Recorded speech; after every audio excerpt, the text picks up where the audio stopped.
Tonight on the Black Channel. Well, Donald Trump has decided to send Venezuela and the rest of the world a New Year's gift. The gift of forever wars is back. So to any of the MAGA morons and right-wing clowns out there who thought that supporting Donald, that those of us who sat on the couch weren't doing enough and that supporting Donald Trump was going to turn out well, congratulations. The guy you voted for has marched you face first back into the forever wars. So for those of you who have been under a rock all day, the U.S. has launched strikes into Venezuela, and they have arrested / kidnapped the president of Venezuela, Maduro, and him and his wife, as a matter of fact, and have absconded with them back to the U.S., claiming that they are going to face charges for apparently some type of arcane gun-running law, some type of idiot, ridiculous, arcane gun-running law, and for allegedly dealing drugs. And I'm like, if you want to go grab some drug dealers, there's the Sackler family and Pfizer. I mean, you can always start there if that's your concern. So there's that. In the chat room, the truth 23450. I'm so glad you said that. Let me go ahead and pop the Zoom link up here for you. I would love to hear about the great job that Trump is doing. Of all people right here, I'm very glad you mentioned that. So let's go ahead and throw the Zoom link up here and we can get you up here so you can explain to everybody about the fantastic job that he's doing, that it includes this. I'd like to know about how fantastic a job this is. I'd like to know the fantastic side of this. That'll be great to know. So let me go ahead and get this up here for you. There you go, buddy. We got the Zoom link in the chat room there for you here. I'll pin that to the top of the chat. You'll have 2 minutes to be on Zoom, and you can explain to everybody about all that. You can go ahead and explain to everyone the genius of it. So we'll give you a couple of minutes and they can call in and let us all know about how wonderful and awesome, he didn't say wonderful, awesome job. Awesome, dude. Trump is doing an awesome job, dude. All right. In any case, what I want to do here, folks, is I could tell you a lot of things, but forget telling you. Let's just go ahead and show you. If you go on the Twitter, and I'm so glad that my Twitter timeline showed up the way it did here. When you go down the timeline here, it is like walking through Rahway prison or Angola or San Quentin. It really is. First and foremost, you've got the biggest cheerleader for this, Elon Musk. So all the Forever Wars people and Foreign Adventures people and America First people, the America First people, they are few and far between today. Certainly among your media and the wealthy and whatnot. Oh man, so Elon Musk, congratulations, President Trump. In Elon's case, he's just kissing as much ass as he can because Tesla's money ain't been right. He's done messed that up. So he is desperately trying to get back in Donald Trump's good graces. And he is polishing every square inch of Donald Trump's ass with his lips. It is embarrassing at this point. A far cry from Trump's in the Epstein files. Have a good weekend, DJT. So yeah, man, all of a sudden, oh no, don't worry. I'm going to get to that. Oh, trust me, this is just the beginning. We're going to get to that. Don't worry. But Elon Musk is first up at bat. He's not the last one. There's Piers Morgan. I'm not seeing many Venezuelans protesting about Maduro's removal. Piers, you're in Britain. How would you see anything? And who are you relying on to show you people protesting? Because, by the way, go check out Al Jazeera. So, Pierce, as usual, clueless and stupid. Whoever this guy here is, I don't know. I got somebody on Zoom here. Now, if I didn't ask for you to be on Zoom, That's not going to work. So I don't want anybody else on Zoom. Nobody else on Zoom. Just the Truth 23450 is the only person who needs to call up. If you're not him, we're not interested in talking to you. Also, make sure you have your camera and your microphone turned on just so the host can see you. YouTube is not going to see you unless there's trolling, but make sure you have your camera and your microphone turned on for that. So whoever it is on Zoom here will get to you, but only if you are the Truth 23450. 23450. If you're not, then you don't need to be contacting us here because this is not your time. Okay, unmute yourself. See if you can unmute yourself. Okay, it's the microphone icon in the lower left-hand corner of your phone, folks. It's not hard. Okay, it's even harder if your microphone doesn't work. So, yeah, I can hear you. Can you hear me? Okay, are you the Truth 23450? Excuse me? Are you the Truth 23450? Oh, no, sir. Okay. So anyway, somebody's a crackhead kid that just get off my phone. All right. So in any case, next order of business here, folks, is to go down the list, and I want you all to see what some folks were saying. So Elon Musk doubling down on apparently all of a sudden he loves Venezuelans. All of a sudden, he loves Venezuelans all of a sudden. It's heartwarming to see so many Venezuelans celebrating their country freed from a brutal tyrant. Brutal tyrant. Really, brutal tyrant. So Elon is taking the ass kissing to a whole nother level. Whole new level. Oh, look, if you want to know what was happening with the Europeans, in case you were wondering about that, Fifth Avenue needs to be on Zoom there, so they're hiding out. Y'all got to understand, the folks who think that trolling on the internet will help them. No, when the forum gets this morning in your little echo chambers, it worked out great. Now that the real world is weighing in on it, yeah, it goes bad real quickly once you have to exit your little right-wing echo chamber.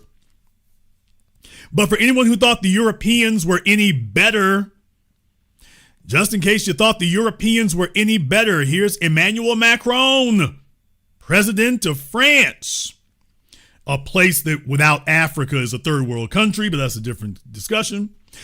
Talk about people who love to go around seizing and grabbing and colonizing things. The Venezuelan people are today rid of Nicolas Maduro's dictatorship and can only rejoice. Macron, you're in France. What the hell do you know about Venezuela? People, what the hell does Emmanuel Macron know about Venezuela, or Piers Morgan for that reason? Who is he to talk about what's good for Venezuelans? When did the president of France become an expert on Venezuela? By seizing power and trampling on fundamental freedoms, Nicolas Maduro gravely undermined the dignity of his own people. Once again, who is Emmanuel Macron to speak on trampling people, by the way? So, in case you were wondering about Europe and where they stand on the issue, in case you thought the Europeans might be a little more level-headed, well, there goes that. There goes that to anyone who was hoping that. Ro Khanna. The silence from many media hype 2028 contenders today is shocking. He's talking about Democrats. If you cannot oppose this regime change war for oil, you don't have the moral clarity or guts to lead our party or nation. So Ro Khanna has certainly set himself up as a voice of reason on certain issues, a nutcase on others, but certainly his moral compass doesn't waver very far, at least for the stuff he believes in. Geraldo Rivera. This was a brilliant raid by America's special operators. There will be criticism of the violation of Venezuela's sovereignty. But the U.S. president is on firm legal ground. This was an act of American self-defense, brilliantly executed. Yep. There's Geraldo Rivera. Yeah. Remember, he started out working for what? NBC or whatever, but yeah. Geraldo Rivera, there you go. So Geraldo is weighed in. Bill Ackman, the Zionist billionaire, with the U.S. now in control of Venezuelan oil resources, it becomes much riskier for China to move against Taiwan. What? What the hell? Is Bill smoking again? What the hell? Marco Rubio kissing much ass. I mean, I guess him and Elon are having to, share butt cheeks to kiss on Trump, because here comes Rubio. I hope people now understand the President of the United States is not a game player. When he tells you he's going to do something and address a problem, he means it. So there's Marco Rubio. We're going to come back to him in a few moments. Marjorie Taylor Greene. We are running Venezuela now because Trump said that America is going to be running Venezuela for the foreseeable future. We're running Venezuela now. America first. So Marjorie Taylor Greene is certainly staking out her claim. Hakeem Jeffries, the alleged leader of the House Democrats. The Venezuelan people elected Edmundo Gonzalez to run their country, not Pete Hegseth or Marco Rubio. The American people do not support another expensive foreign war that risks the lives of our men and women in uniform. This jackass was a lawyer in New York, and all the corporations were bragging about him, and then you meet him and you hear him, and he's just outrageously underwhelming. So what that really tells you, they were hyping him up because he was an empty suit, along with his empty head. So now you have some no-name right-wingers we never heard of here. Marjorie Taylor Greene is back. Oh, Eric Adams. Well, finally, New York weighs in. Finally, New York is going to call for some sanity. I mean, some left-wing people here. You see Trump doing something so crazy, and certainly New York is going to call it out and says here, Eric Adams says, I have seen firsthand how Nicolas Maduro destroyed Venezuela and turned it into a narco state. Millions fled. Thousands landed in New York City. Now in U.S. custody, the man who helped flood our streets. Nigga, what?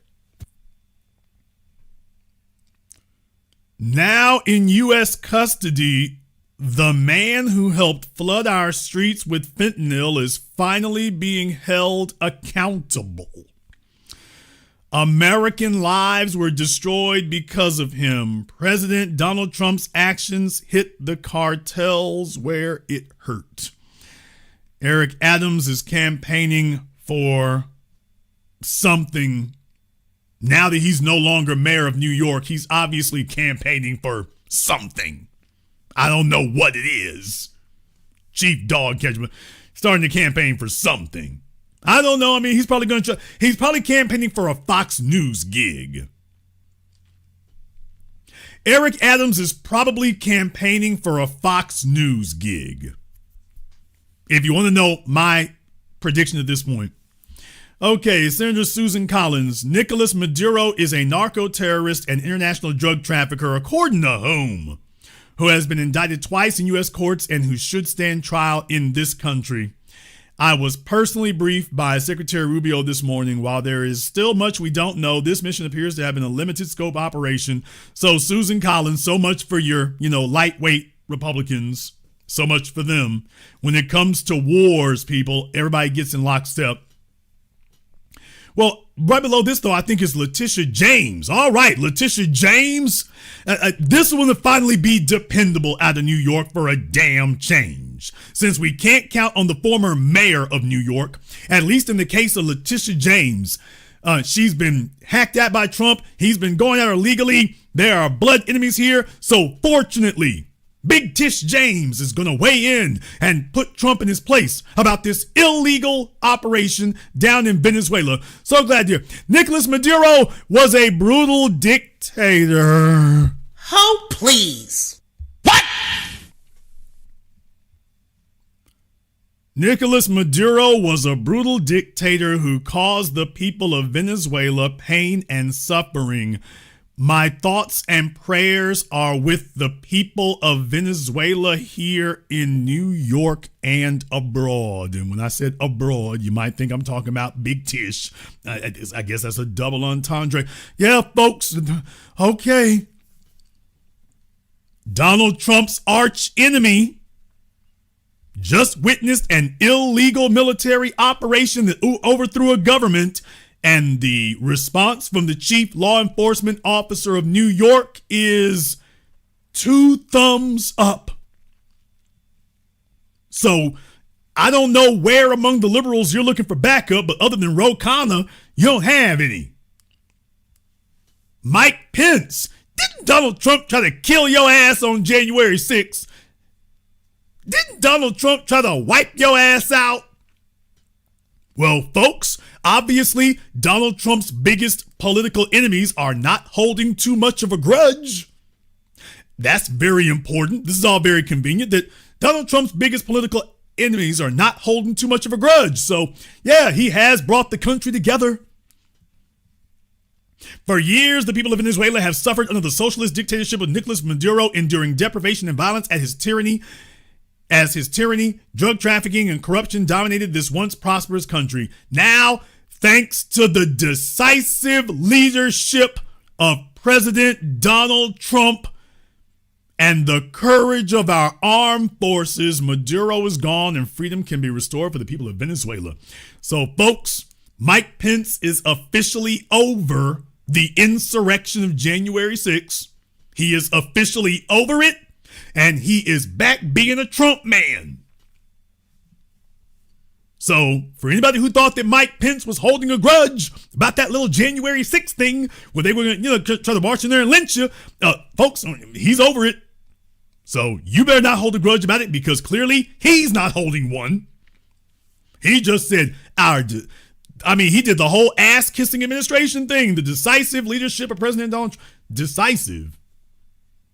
Okay, he didn't just say because of the military, it's because of Donald Trump.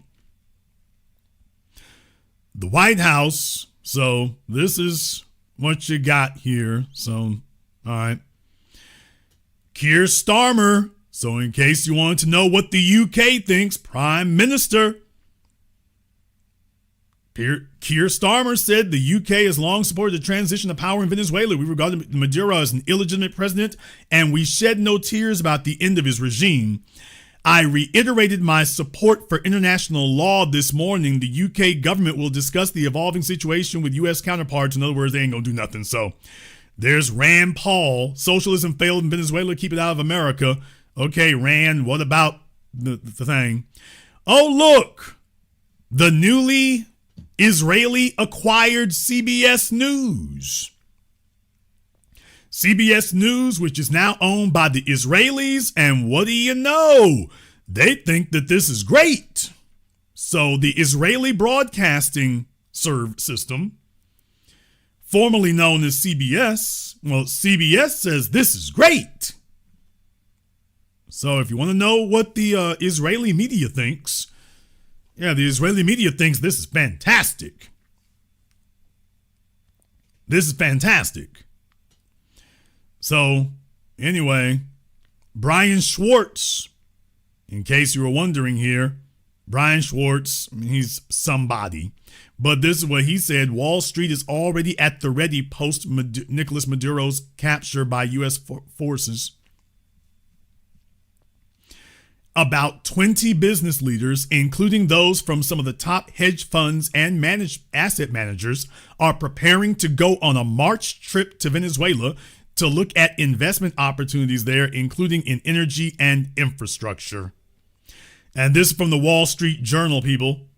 This is an article from the Wall Street Journal. Finance industry eyes investment opportunities in Venezuela. This is while the damn bombs are dropping.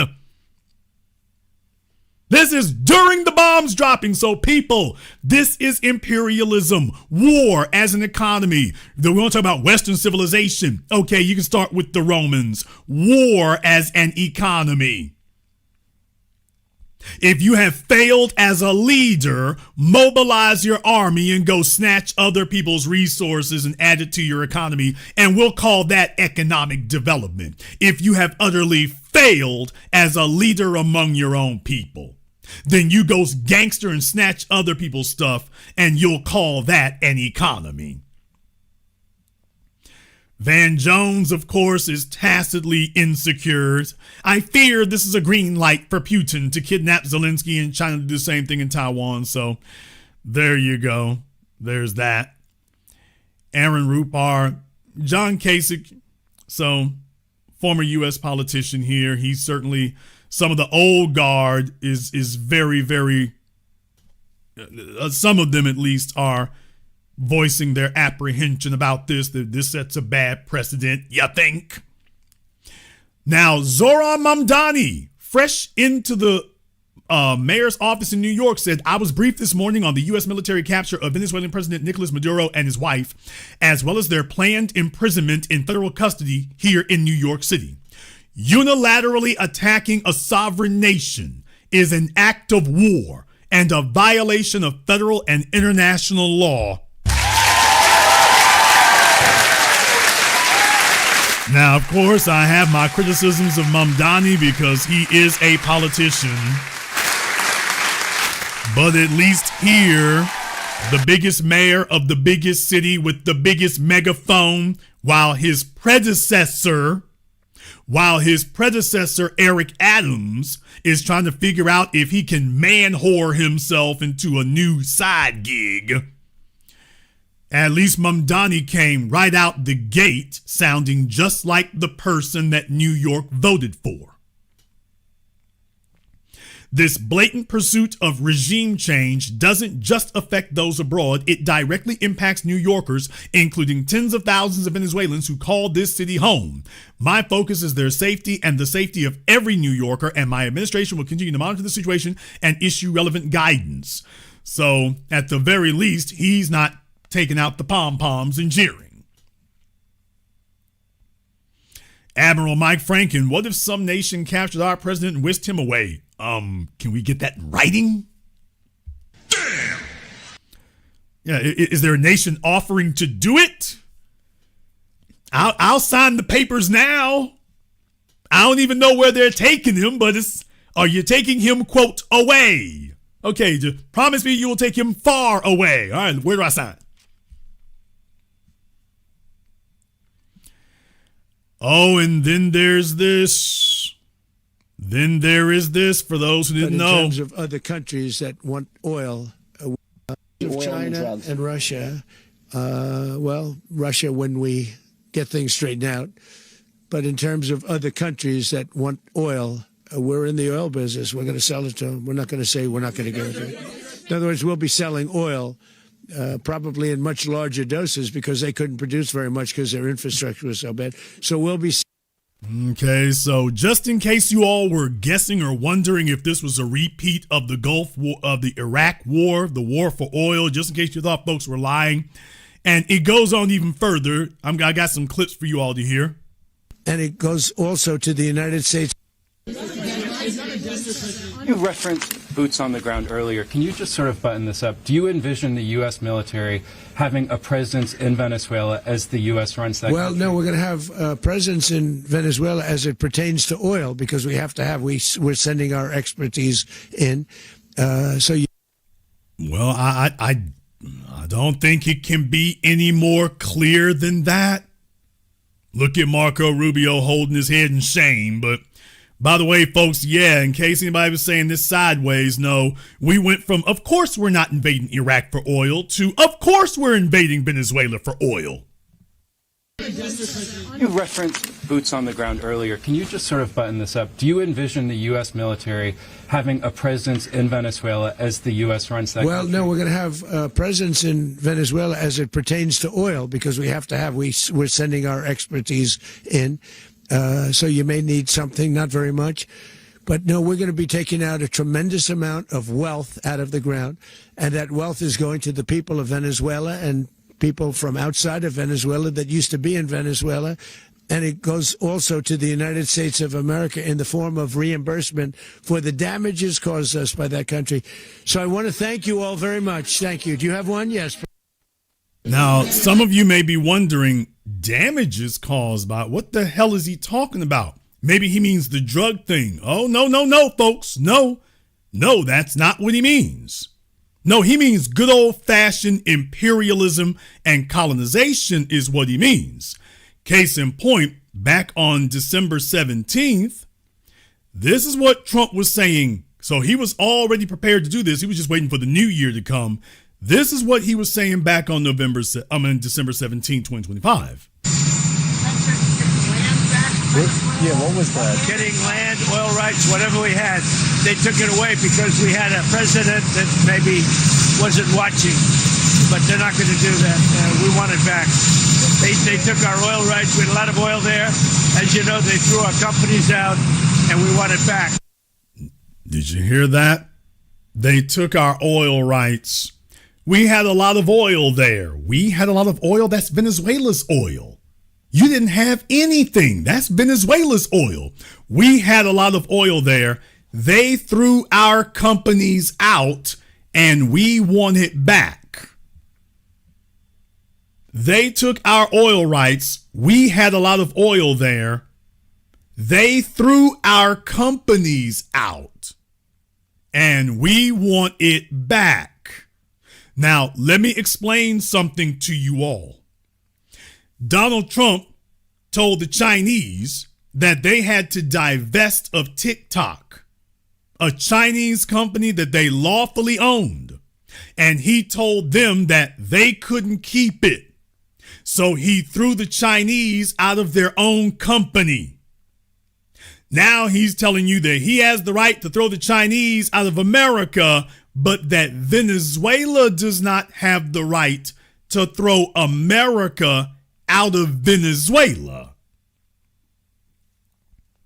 So as I said, this is just straight up gangsterism and European colonialism and imperialism, period. This is just straight up. So I wanted to play that for you all. This is back a couple of weeks ago, December 17th, and look what he was saying then.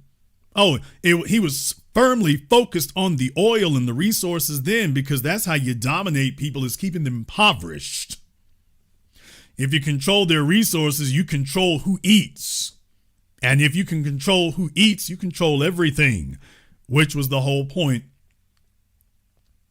That was the whole point. So to anyone who was wondering, yeah, there's a lot of that. We're going to be very much involved in it. The countries that negotiate with Venezuela for those that illegal oil are already starting to suffer. What do you see as the future of Venezuela's oil industry? Well, I see that we're going to be very strongly involved in it. That's all. I mean, what can I say? We have the greatest oil companies in the world, the biggest, the greatest, and we're going to be very much involved in it. We can't do something like this, and we're prepared. You know, we were prepared to do a second wave. We were all set, and this was so lethal, this was so powerful that we didn't have to, but we're prepared. We're out there with an armada like nobody's ever seen before. Yeah. So if anybody were operating under any illusions about whether or not this is good old-fashioned European colonialism, gangsterism, and imperialism, you should be divorced of that notion now. You should be divorced of that notion. So Donald Trump has failed as a president, and the corporations have failed as corporations, so now they're just going around gangstering everything again. Of course, they're going after easy targets that can't really fight back and defend themselves. They're not messing with Russia or China. They're not fighting with them. No, they're going after the low-hanging fruit and, of course, the helpless, because that's what white supremacy does. No, I understand some of y'all are going to say, wait a minute now, white Hispanic, we're going to get to that, y'all. Slow roast tonight, slow roast. Thomas Massey said the Attorney General and others legally characterized the attack in Venezuela as arrest with military support, while Trump announces he's taken over the country and will run it until he finds someone suitable to replace Maduro. Added bonus says American oil companies will get to exploit the oil. Well, that doesn't sound like an arrest to me. That sounds like a takeover of the country, which it is. Now here's Cory Booker. Cory Booker said, today, many leaders will rightfully condemn President Donald Trump's unlawful and unjust acts in Venezuela, and I joined them. Well, he says many leaders. He's wrong. There weren't many, including Andrew Yang, by the way. Andrew Yang thought it was a great thing. Andrew Yang thought it was a great thing. What? Damn! Yes, sir, y'all. Andrew Yang thought it was a great thing. For those of you who follow me on Twitter, the Foundational Black Authority, there was a reason why I put out so many posts today, because I wanted to show you all that, by the way, oh yeah, these New York liberals, man. Your so-called New York liberals. Yeah, down the damn list. You don't know these people. So many charlatans and chameleons out there. You don't know these folk. Corey goes on to say here, but just as glaring and far more damning is Congress's ongoing abdication of its constitutional duty.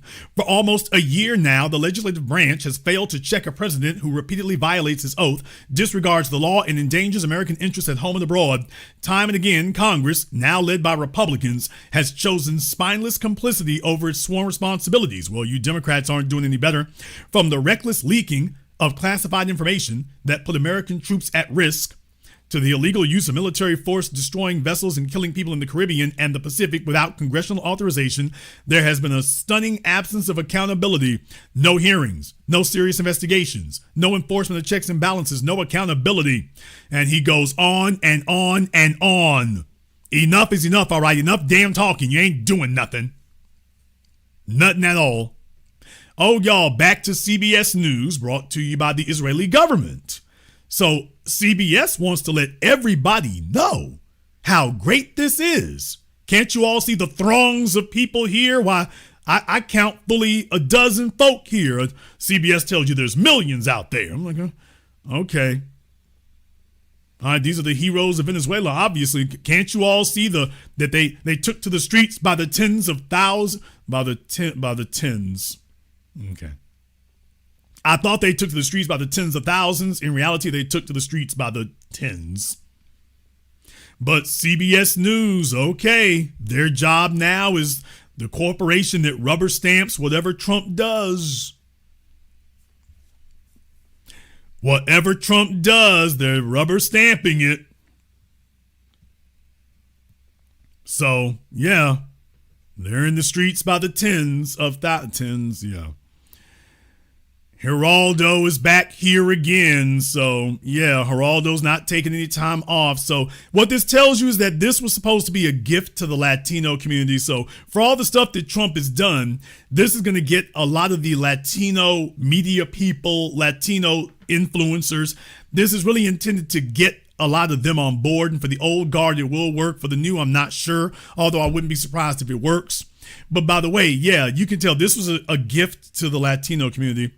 There's Cornel West. He says old style imperialism at work. So I think we've heard enough from you. All right. So just so you all know that's happening. Trump says the U.S. will tap Venezuela's vast oil reserves and sell, quote, large amounts to other countries after Maduro's capture. So gangsterism in person. Gangsterism. Ricardo here, whoever Ricardo is, I'm not sure who Ricardo is, but he went back to Henry Kissinger and the Saudis, so might be worth taking a look at that there. All right. So, yeah, just so you all can see what was happening there, I think you've seen enough so far. We can keep going, but I think you get the idea. And that brings me to our good buddy Elon Musk. Folks, I had to go traveling down his timeline over there because I wanted you to understand why is Elon Musk. Take a look at that right there. Nicolas Maduro. And I'm going to scroll down so nobody can say that I'm doing anything hinky here. Take a look at this. Elon Musk, all of a sudden, I'm talking about the American flag all over the place. Wasn't he just at the beginning of last year talking about how Americans need to stop being racist? What? Isn't this the same Elon Musk that 1 year ago was telling Americans not to be racist about H-1B visas and to bring over all the immigrants to work for his company? All of a sudden, now he's got the American flag all over the damn place on his timeline. I mean, this is just a collage right here, but oh, no. I wanted you all to see what he was doing in between trying to schlock his AI slop. In between schlocking around that AI slop. So he's about Venezuelans. Oh, he wants to let you all know is, can't you all see the thousands and thousands at the gas station there? So, yes, sir. Okay. Are they going to let y'all back in Venezuela? What are you celebrating? Hey, all of y'all who want to return, Isn't it time for you to get on a boat and go back? Hey, folks, if they love Venezuela so much, make Venezuela great again. I agree. And you need to be down there making it great again. You don't need to be in I think that's, I don't know, probably Florida. You don't need to be in America making Venezuela great. Okay, Maduro's out. When y'all gonna hop back on the plane and get back down there to go make Venezuela great again? Because it sounds like the only thing they want to do is make Venezuela great here. Okay, they love making Venezuela so great so much, none of them's going. Elon says it's heartwarming. Okay, so right after he compares ChatGPT to Grok, by the way. So, yeah, he's so great. He's so focused on Venezuela that we interrupt his civic activism to compare Grok to ChatGPT. So, yeah. Yeah. By the way, oh yeah, if you all want to know why Elon likes it so much, well, take a look at what he posted. Breaking: X, which Maduro previously banned, is now the #1 news app on the App Store in Venezuela as the Venezuelan people celebrate the capture of their dictator. Well, that explains why Elon Musk all of a sudden is so concerned and focused on Venezuela. A place that before now he didn't have anything to say about. Oh, that makes sense all of a sudden. The 720 degrees of analysis you'll receive absolutely nowhere else because no one actually could be bothered to read it. No one could be bothered to read it. I'm going to keep going here. And by the way, you see Elon's profile picture, right? You see the profile picture. Yeah. All of a sudden, he's Mr. Patriotism. I'm going down this for a moment. He's reposting from Trump's Truth account, by the way, which is an oxymoron. But I'm going down the list here because I want you all to see that. He's Elon Musk is all about Venezuela, boy. He's the biggest cheerleader for Trump down there. I showed you all that it's not about that. It's about his own stuff. Oh, take a look at this. All of a sudden, now here he is about the U.S. military. There's Elon about the military. All of a sudden, he's doing flag waving and flag pumping. That was 1. This is 2. Yeah, folks, this is Elon Musk right here. The Afrikaner. The immigrant who overstayed his visa. Yeah, this is Elon. This is Elon today, folks. Flag waving all over the place. Oh no, just in case you thought it was done. Just in case you thought he was done with the faux flag waving. Yeah. Look, the young Afrikaner and now the older Afrikaner here. But I just want America to reach greater heights. This is all today, people. So all of a sudden, Elon Musk is the biggest flag waver you ever met. Isn't that interesting? And there's actually a few more, but I think that's enough for there right now. Marco Rubio, however, is a different matter. Marco is a different matter, and I want to talk about that. This invasion of Venezuela, Trump is not doing so well with Latinos, and this invasion of Venezuela is obviously intended to be a very cheap gimmick and a very cheap token to get to buoy back up some Latino support and to show that he's a transformational president. I had been wondering for some time, as you all know, I've been trying to figure it out. I'm not going to lie to you all. I wasn't certain what Marco Rubio was going to do because contrary to popular belief, no, I think he's too damaged goods to run for president. I've been saying this the whole time, is that by hooking himself to Trump, he's guaranteeing he can't run for president. So what is it that he wants? What does Marco Rubio want that he can actually get that means more to him than being president? And I submit to you all that Marco Rubio made a deal with the devil. and that he determined that he cannot win for president. So what he's going to do is back Trump to the hilt if Trump will deliver two things. Well, just one thing: change in Latin America, change in South America. Rubio wants Venezuela and he wants Cuba. And I'm telling you that Venezuela was the down payment on Cuba. Marco Rubio has had an issue with what's going on in Venezuela, and he's had an issue about Cuba, and that this was the payoff that got Rubio to give up ambitions to become president. I had been wondering what it was because I couldn't quite figure it out. I'm like, I know he wants something, but the presidency can't be it because he's destroyed his chances of winning. So what is it that he could actually get? What is it that he wants that he could actually receive? Not something he has to guess about. If you're going to give up running for president, it must be for something that you know you're going to get. And Rubio did not wait until Rubio didn't have to wait until the end of Trump's second year to get it. Trump is dropping everything here at the beginning of the end of year one. He's dropping it all now. Now, folks, that makes sense. Any of you who have had any dealings with the Central Americans, Caribbeans, or South Americans in Florida, any of you who've talked to them, whether it's Jorge Masvidal or others, you all know that this is kind of like a holy mission for those folks. Everybody who got run out of Cuba, everybody who got run out of Venezuela, everybody who got run out of Argentina, Belize, if they come to Florida, man, as far as they're concerned, there's unfinished business back where they come from. And they're not letting it go. They're not letting it go. So being able to overturn the governments in those places they came from, something that they are unable to do on their own, using the American government to do that, there are plenty of them who would sell their right kidney and one of the kids to get that. So, yeah, Rubio is one of those folk who've been carrying a grudge and carrying a grudge about this thing all this time.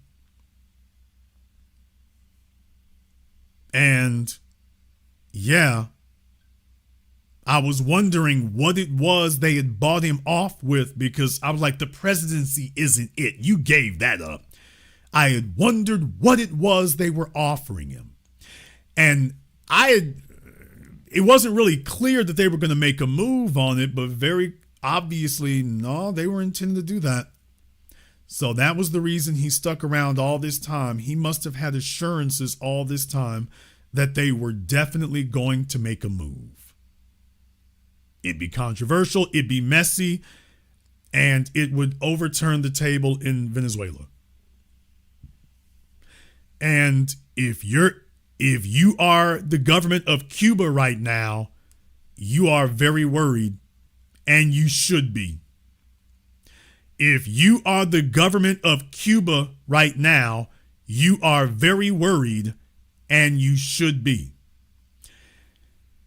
People, if Donald Trump overthrows Cuba, he'll have the Latinos in Florida voting for them for the next 100 years. Damn!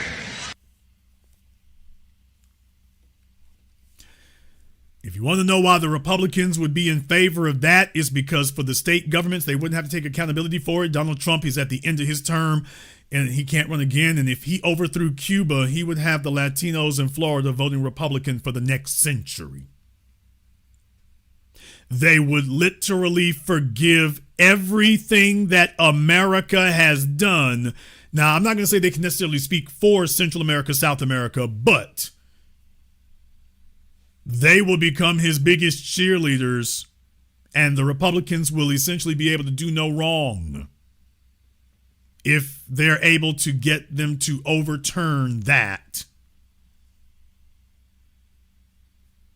So understand, if he does knock off Cuba, There would be a lot of political hay to be made of that. You want to talk about capitalistic gangsterism? People, all of y'all saw The Godfather Part 2. If you didn't, you need to. But y'all all saw The Godfather Part 2. America has been waiting to build resorts and casinos in Cuba ever since Castro took over. They've been fantasizing about opening up beachfront resorts and casinos in Cuba ever since Castro took the place. As soon as he took it, they were fantasizing about it the whole damn time. They can't wait to get over there and turn it into Macau or something. This is something that they've been aspiring to for decades, since the very beginning. So if you think it's just about, quote, getting rid of communism in Cuba, please. The second the bombs stop dropping, Bally Casino and MGM Grand and whoever else you want to name, they're going to be all over the damn place. It'll be a suburb of the Florida Keys. It's only 90 miles away. I mean, for those of you who didn't know, Cuba is only 90 miles away. It's not far at all.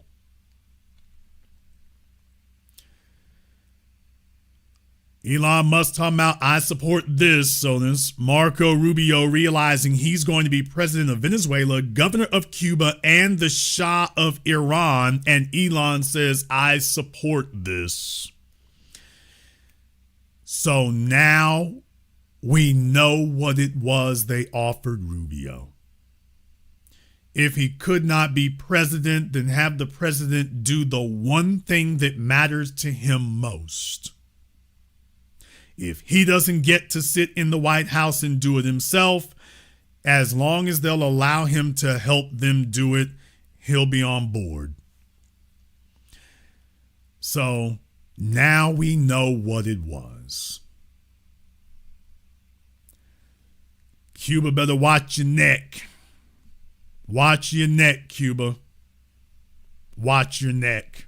Because Venezuela is a wonderful consolation prize, and Rubio definitely wants it so that he can go back to Florida and tell, his white Latinos that he did something. So he wanted Venezuela because at least that shows they did something. But that's not the crown jewel. They want Cuba. So that's why I tell you all, Venezuela is a down payment, a serious down payment on Cuba. But they want it. They want it. So anyway, this is on Elon Musk's Twitter, by the way. So yeah, doing that. That's on his. So all right, here Elon Musk is with the flag, folks. I mean, since when did he care about that so much? Okay, when did he care about that so much? Folks, he cared about it right about here. We'll care about it right about here. This is why I went back on New Year's. This is what Elon Musk posted on New Year's. There was a guy who has said Elon Musk is reportedly going all in funding Republicans to help President Trump take back full control in the November midterms. To which Elon said, America is toast if the radical left wins. They will open the floodgates to illegal immigration and fraud. Won't be America anymore. So Elon is very much concerned because, they took away the EV tax credits and Elon's profits got a little soft there for a while and he's worried about what's coming next. So he is doing the Keith Sweat begging Trump to let him back in the house.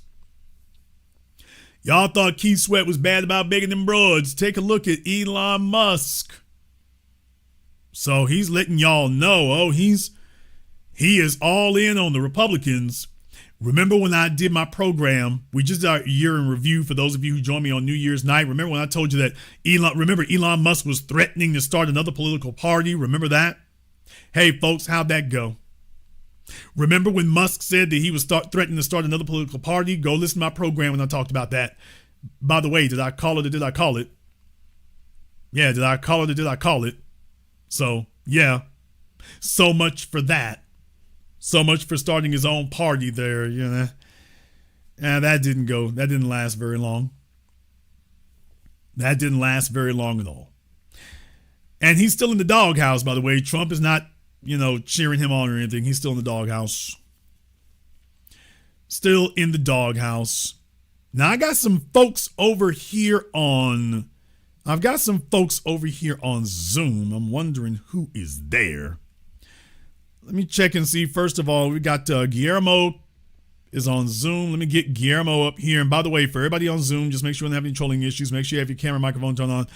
All right, Guillermo, turn your mic on for me. You're muted. Okay, Guillermo is trying to figure out this newfangled technology. Guillermo, okay, he's got himself unmuted. All right, Guillermo. Now, just to make sure we don't have any trolling issues, the only person who'll see me is you. I mean, the only person who'll see you is me. But just to make sure there's no trolling, that's good. There you go. All right, Guillermo, what's on your mind? Where are you calling us from? From Miami. All right. How long you lived there? Since '92. All right, Guillermo, what's on your mind? Jason, I'm your favorite Venezuelan. I called you a couple of times a year ago. I know. Yeah. So Islam. It just felt like a full circle when I heard you speak about Venezuela tonight, and I want to thank you for your moral compass, and always a lot of love for the nation. And that was pretty much it, Jason. Thank you so much. Well, let me tell you, this is not a good thing. I mean, forget politics or anything else to the side. Donald Trump is not doing this for the benefit of Venezuela. He's doing this for the benefit of the American empire. So anybody who tells you this is a good thing, they don't think very long term. They're very, very superficial. I'm with you. This is nobody overthrows your government for your benefit. If they overthrow it, they're overthrowing it for their empire, not so you can build your own. Yeah, most definitely. And I think about the hidden hands, even above, So most definitely, I'm with you 100%. Thank you very much for giving us a call tonight. Like I say, folks, they don't do this for your benefit. For the folks now, the gullible, the silly, the immature. It's like all you're doing is demonstrating why America has an empire and their countries don't. Empires don't overthrow other people to free the masses of some unknown country. That's the pretense they feed on as their justification for doing it. If they overthrow your government, it's because they gangstering in and taking over. They're not going to overthrow your government to risk their money, their lives, their equipment to put you in charge.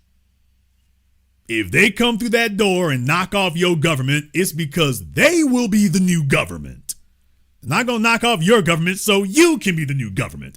They're going to knock off your government so they can run it, which is exactly what they're doing. So that's when the folks will start their whining and complaining, is when they realize that they freed Venezuela for McDonald's and Gucci and X and Facebook and Microsoft. Just like Vietnam, they're liberating your country so that American corporations can come in and set up shop. Let's go ahead and see if we can get Motorola up here on Zoom right quick for me here, because there's some folks who were told to call in, and I'm checking to see if they did. I got Motorola up here. Motorola, I can give you about 5 seconds. Please make sure y'all have your cameras and microphones turned on. YouTube is not going to see you, just me, but just to make sure we don't have any trolling issues. Just make sure you have that taken care of so we make sure that nobody's doing any trolling or anything like that. Motorola, I'll give you 5 seconds to go ahead and make sure you have your camera and microphone turned on for me here. Motorola, I can give you 3 more seconds. Make sure you have your camera and your microphone turned on for me here. All right, Motorola, I can give you 1 more second to have your microphone and camera turned on for me here. All right, Motorola is out of here. All right, well, folks, look, the bottom line is history is repeating itself. History is repeating itself. Gangsterism is back. International gangsterism is back at an epic level here. And history is repeating itself. For those of you who are too young, you weren't around 25 years ago, or you were too young 25 years ago, this is exactly what they did going into Iraq. Iraq was a blatant war for oil. It was a blatant war for oil. And you can't show a single place where America's dropped bombs on them and overthrown the government and America wasn't still running the place. How about Japan? What? America dropped bombs on Japan, still runs the place. Dropped bombs in South Korea, still runs the place. When they drop bombs on you, congratulations, you have just been annexed into the empire. You are the newest annex of the empire. We are liberating you from whatever form of government you had before we showed up. And that's what it becomes. It becomes that. And for the slow bus kids, they don't understand that and they don't get that. And it's like, okay, well, all you're really demonstrating is why it is they're going to be able to take over. That's all you're demonstrating is why they're going to be able to do that. This will not have any good effects for the rest of us here. Of course it won't. These are not good things, and there were some idiots and clowns even came on my timeline and whatnot saying nonsense and silliness because people don't think. Remember when the Iraq war started, 2001, when they started gearing up for Iraq? Please remember, you had a bunch of people in the media who were cheering it on then. For those of us who were there, we couldn't shut them up. Tucker Carlson was one of them back then. He's become very recalcitrant now, but the media was all on board, people, not just Fox News, CBS, ABC, NBC, CNN. Everybody was on board with invading Iraq. Everybody was backing it. There were only a few oddballs like myself out there. Of course, I wasn't on the internet broadcasting at that time. But yeah, those of us who were against it then, we were in the minority. It was only once things went bad that all of a sudden Iraq became an orphan. Back when everybody thought they could get away with this gangsterism and it would turn out okay, Iraq was their favorite child. But as soon as they got bogged down in the insurrection, which is what always happens when you invade these places, all of a sudden Iraq went from being the favorite child to being an orphan. Nobody wanted to claim it anymore. No one wanted to be held accountable or held responsible for urging people to go into Iraq. And now you all see, a quarter of a century later, many of the same people, Fox News and other outlets that were talking people into going into Iraq right before they started running from it when it went bad. What do you know? 25 years later, they're right back again. Same song and dance. Right back again. Yeah, we all need to go invade Venezuela now. And next up is Cuba. And next up is Iran. Nigga, what? Yeah, we need to go invade everything now. Yeah, you thought it was just going to stop at Venezuela? Oh, no. They got dominoes they want to knock off there. If you're going to go in, they want to go in big. That's right. We want to take whole chunks of the earth. By the way, Trump reiterated his threat about taking Greenland. By the way, Trump reiterated his threat about taking Greenland. In light of what just happened in Venezuela, Greenland should consider that to be very ominous. And the fact that the European Union has been basically AWOL. Greenland, if he does make a move on you, you better hope that Russia or China comes to your aid because, yeah, don't look for Europe to do very much other than sit there and issue a sternly worded tweet. Don't look for much more beyond that to happen. That'll be about as much as you can look for or expect. That'll be about as much as you can expect. However, you might disagree. There's a chance that you do. In which case, we're going to go ahead and open up the Zoom for you all here. We're going to go ahead and open that up, and you all will have an opportunity to go ahead and converse with us directly. Before we do, I want to thank everyone, and I do mean everybody who has contributed to support tonight's program on PayPal, Super Chat, Venmo. Shout out to Nancy King. Thank you very much for your support tonight, Nancy. They're falling completely in line for the Orange Man. Of course they do. To Paula, thank you very much for your support here as well. Thank you very much for that. To my man, Mr. Richburg. Thank you very much for your support tonight, brother. As always here. To Mark B., and to everyone else who has contributed to support tonight's program, we thank you very much for that. We're going to take a very brief commercial, non-commercial break, everyone. When we come back, we will take your calls and more. This is the Black Channel.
Order yours today to experience all the benefits of Ash Kickin' Body Butter. With skin so smooth and soft, you'll thank us for it. Shop Ash Kickin' online. That's ASHKICKIN.com.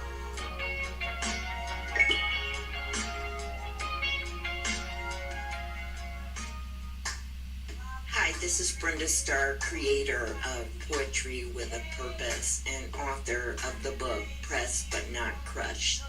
Pressed But Not Crushed is an anthology of political poems that address current and historical issues in American descendants of slave population and African American population.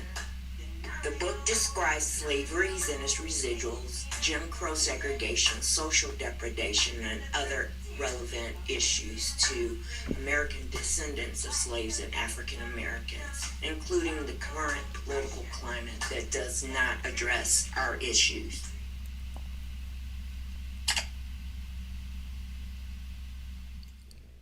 This is the Black Channel. I am your host, your brother, your humble servant, the Black Authority. Very glad to be with you all here this evening.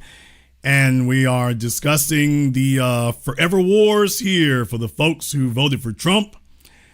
For the folks who supported them, I guess this is supposed to be the payoff here, is that congratulations, the world-ruling empire of Venezuela.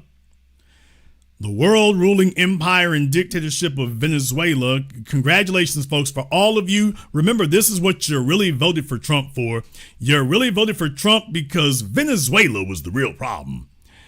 Venezuela was the real problem. Venezuela was the real issue. And congratulations, now that that's finally been, sussed out and everything. So, yeah, we finally got that taken care of. So Venezuela, that big, huge international threat that's been dogging all of you. I know those of you weren't interested in getting the economy straightened out. You weren't worried about reparations. You were like, okay, Trump, I know you want to do about this other stuff, but what about Venezuela, though? What are we going to do about that? So congratulations. They've gone ahead and taken care of that for you. The really big things. They took care of the really big things. So fortunately, that's been removed. So what more can you ask for now? Now you're just being greedy. All right, let's go ahead and jump over here on Zoom. I got a bunch of folk piling up over here on Zoom for me here. So let's go see if we can get Tim on Zoom for us here right quick. And remember, if you're on Zoom, make sure you have your camera and your microphone turned on. YouTube is not going to see you, but just make sure we don't have any trolling issues. Make sure you have your camera and your microphone turned on for us here, and we'll be glad to let everyone know that you're signing off on it. Okay, Tim, we got you here on Zoom. You got 5 seconds. Make sure you have your camera and microphone turned on for me. There you go, Tim. All right, what's on your mind? Hey, brother, how you doing? I think we're like-minded on a lot of things, but I think one thing I started watching when you talked about Godfather. I just found your channel, by the way. It was in my algorithm, so salute. You got to remember, Maduro put out a hit on Marco Rubio, so I think part of this is also personal. For him to just get back as well. I mean, I agree about everything with Cuba, but I think that he probably was like, hey, man, you know, I'm calling in a personal favor. Let's get this dude that's been trying to take me out on a personal level for some years, because Maduro's not really a president. He was the De Sol or the Del Sol cartel, I think. So he's really just a cartel dude that just kind of came into power. And two, he was kind of idiot because he was just hanging out on the coast. Caracas is right near the coast. So if it was me, I'd be inland somewhere where they'd have to actually come in and get me. They didn't really have to come in and get him. Okay. And the other thing I looked at, brother, do you understand what that means, though? See, it means he's an idiot. No, it doesn't. See, this is why people have to be aware of their history. This repeats itself over and over again. Oh no, for sure, okay, for sure. But I'm just talking. Slow down. We'll slow down. Let me explain to you. We've seen this literally multiple times, and everything you just said, not just that last part, but everything you just said, do you realize that that's exactly what gets said every time? It's true. Patrice Lumumba, Manuel Noriega, Saddam Hussein. We can go down the list. Every time they show up, this guy is the biggest tyrant of all tyrants. He's the biggest dictator ever. Oh my goodness, it's going to be World War IX. He's going to knock off all the politicians, as if that would be a harm to us, by the way. As if we would really, oh boy, I sure do miss Marco Rubio. I wish he was around. I mean, this is what they say every time. They always demonize them. He's the biggest gangster drug dealer you ever met in your life. Oh, he's horrible. It's terrible. He's the leader of this. He's the leader of that. This is the rundown that they say every time. And then you find out he's just a dude hanging out on the beach somewhere. He's not some criminal mastermind. He's not some El Chapo off in an enclave. Y'all talking about he's the biggest, he's a big threat. The nigga's sitting right there by the cabana. What are you talking about? Kingpin, for sure. He's literally sitting right there on TikTok. And they're telling you that this guy sitting right there on TikTok, you do understand what they say in the chat room. He's a warlord. He's a warlord. He's not even, he is so papered up that he's sitting right there on the beach for anybody to come get him. That's not a mastermind or a warlord. This is a victim who's about to get gangstered on. Now, even if we take into account the worst case scenario, even if we take all that into account, what does that mean? That means that's Venezuela's issue. If he stole the election, if he's a kingpin, this, that, and the other, what does that have to do with us? Do we nominate ourselves, okay, all the kingpins around the world, we're going to go knock them off because it's just a groovy thing to do. We're going to be doing a lot of knocking people off and a lot of getting killed, and the folks encouraging it won't be out there. So that's Venezuela's issue. Venezuela needs to deal with their issue. You know why I stopped crying about China years and years and years ago? Because the Chinese people accept that. They've been like that for thousands of years. It's not the way you and me would want to be, probably. But when you go back and take a look at the Ming Dynasty and everything else, this is actually all very consistent. The social credit score and all that, that's actually very consistent. When you take a look at Japan, this is all very consistent, actually, for how they've been getting down for thousands of years. So you and me might not want to relocate and live under that or live that kind of way, but they do. And if Venezuela wanted to get, as you just said yourself, if Venezuela wanted to get rid of Maduro, he's sitting right there on the damn beach under an umbrella. If they wanted to get rid of him, he's right there. Right. But I got a question, they're though. not. I have a question because I'm former Air Force. I worked in intel and counterterrorism, and I'm looking at this from a strategy 2-for-1 standpoint because I looked at what the Colombian president said. Don't you think that Colombia might be next because it would be easier because now they got to mobilize their army to the border and they're going to stress their resources, and they've been talking some big shit too. So it's kind of like, well, we can just kind of just go back to the coast and just wrap some dudes up. You know what I mean? Yeah, I mean, the whole point of this action in Venezuela was basically to strike fear and terror into everyone. Not just, that's why I said Central America, Caribbean, South America. This was intended to strike fear into everyone. And so what's going to happen is behind the scenes, Trump and his folk are, quote, asking for things. Yeah, but the problem is that now you're, quote, asking against the backdrop of just knocking off Venezuela. So are they really asking you, or are they telling you what needs to happen? So that's the effect of this. Anybody in Colombia, Cuba, or whatever, when the phone rings this time, it'll be like, yeah, hey, y'all think y'all can do XYZ over here? Yeah, he's asking like a question, but it's an order. Right. And everybody got the point. Everybody understands what they're looking at and what they're seeing. I just want you all to know that in the next 100 years, all this is really going to do is make everybody and their mama scramble to get a nuclear weapon. Yep. That's all it's going to do, because the only folk who ain't on the hit list are people who got nukes. And all this is going to do is make everyone say, you know what? The world will be a more peaceful place if I had a nuke over here. That's all it's going to be. That's it. Yeah, I just want to say appreciate it. I'll be checking in now that I found your channel. Good show, good topic, and be blessed, my man. Thank you for giving us a call tonight. Be blessed and be one. If you are one, be one. All right, here. And we have over 5,000 people listening to us here live on the first weekend program after the beginning of the year. So, of course, all of you are encouraged. Make sure that you are subscribed to the channel. YouTube shadow bans this channel because this is the news they are afraid of, because we are actually accurate. So, by the way, for a lot of folks out there, you might want to put it in your phones. We do this every weekend, 7 p.m. Central Time. So if subscribe doesn't work, put it in your phone. Give yourself a reminder. I definitely very, very much endorse that. Let me see if we can get Maestro up here on Zoom for me right quick. Let's see. There you go. Maestro, what's on your mind? Hey, how you doing, Jason? Excellent broadcast. I wanted to ask you this. Okay, we don't agree with, for the most part, what Trump is doing, right? And I think that we can say there's a general consensus that, you know, most in our side of things don't agree. But I would ask you this. What if there was a political candidate, a president, or the U.S. government? What if they, for example, decided to do something like this, invade Venezuela or invade another country, but they also said a portion of the proceeds would go to foundational Black reparations? Would we support that? Would I support the U.S. government gangstering and knocking off and overthrowing another nation in order to pay us our reparations?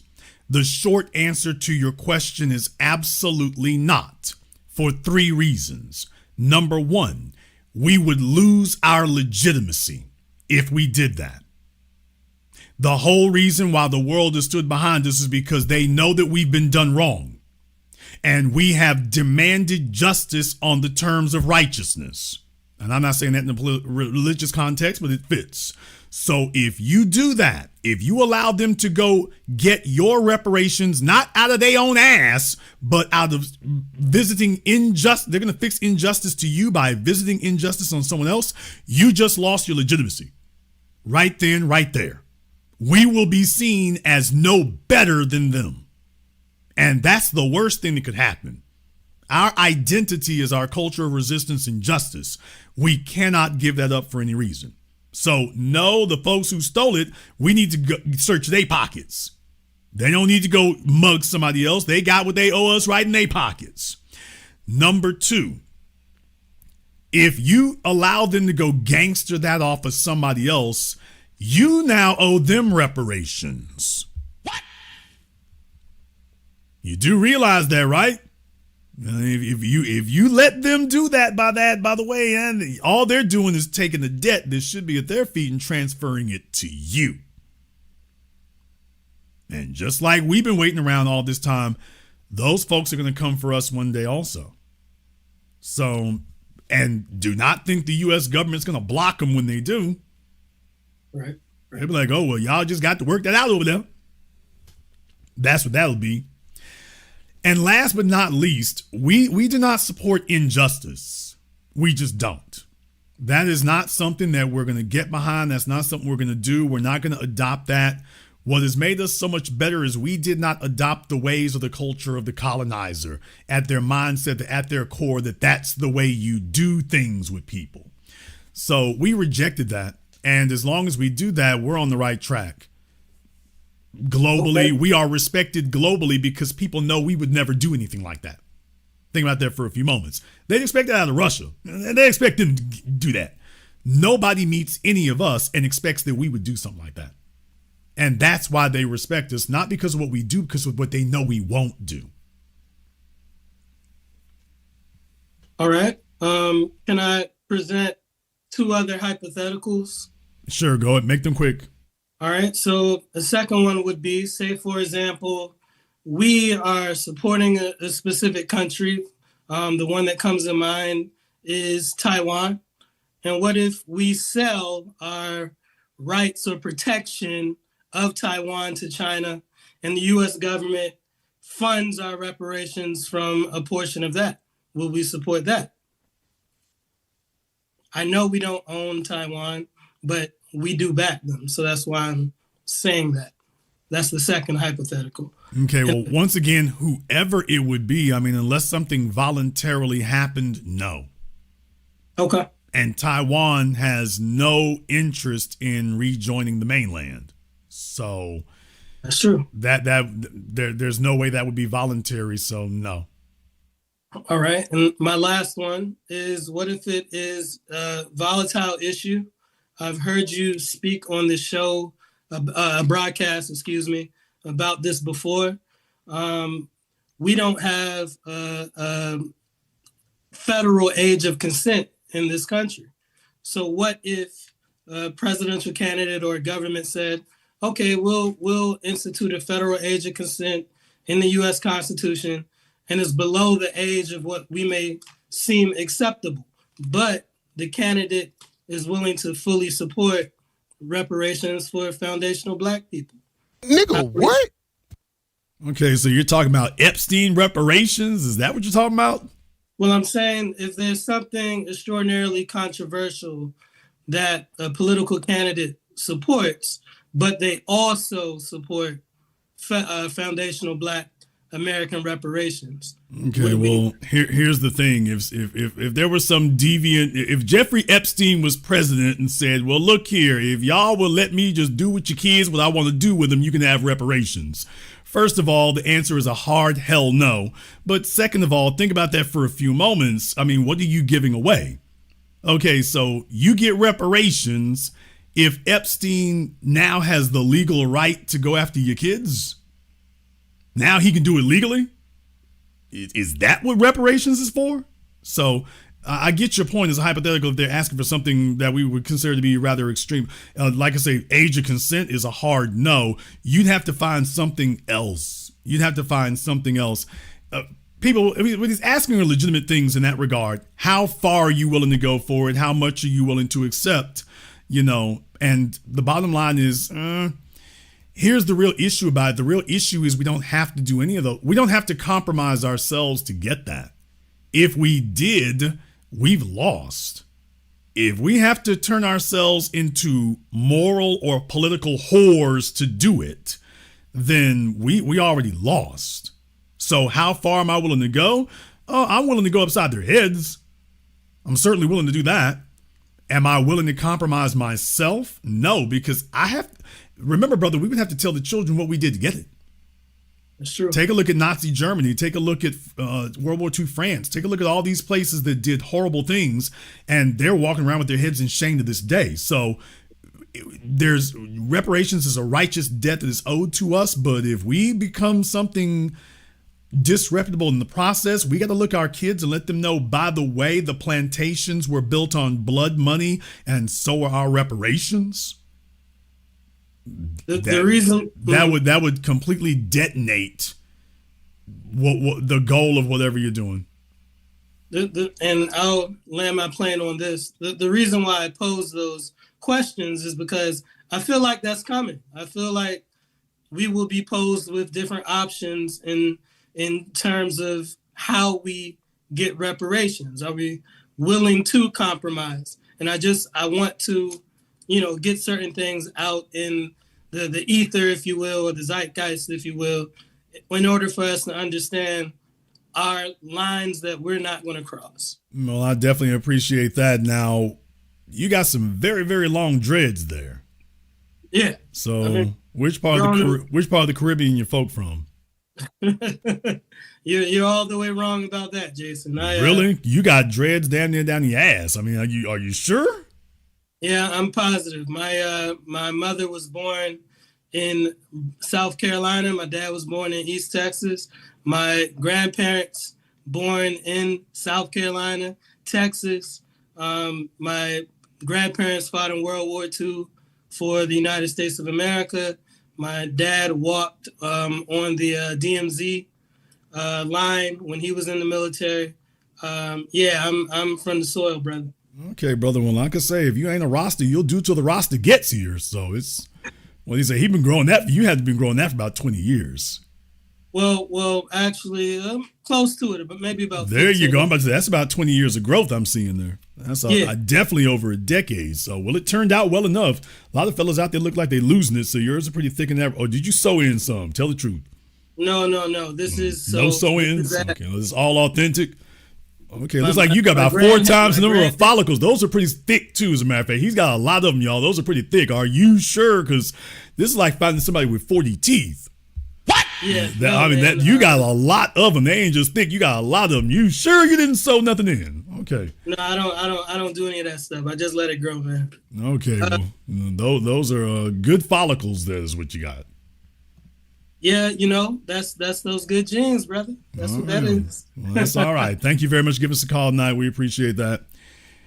Yeah, y'all, we will not be hustling our draws for reparations. We will not be doing that.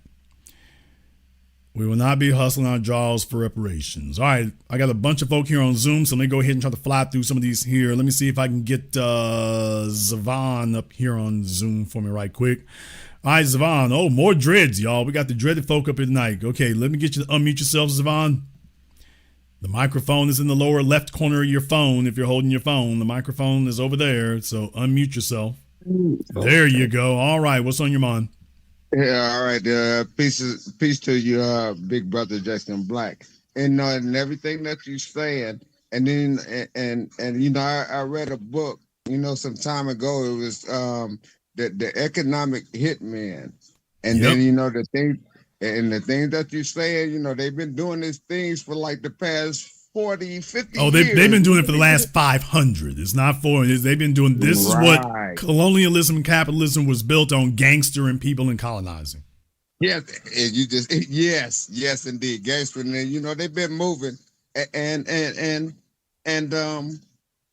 we got to get aware about what they're doing, and we see, but more or less, we have to get on code and understand and see what they're doing.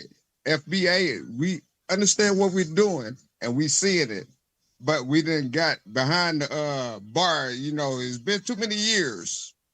Well, what they're doing is showing you, look, we need this kind of thing to happen every once in a while. We need this. We need them to remind us how ruthless they are and what they're willing to do.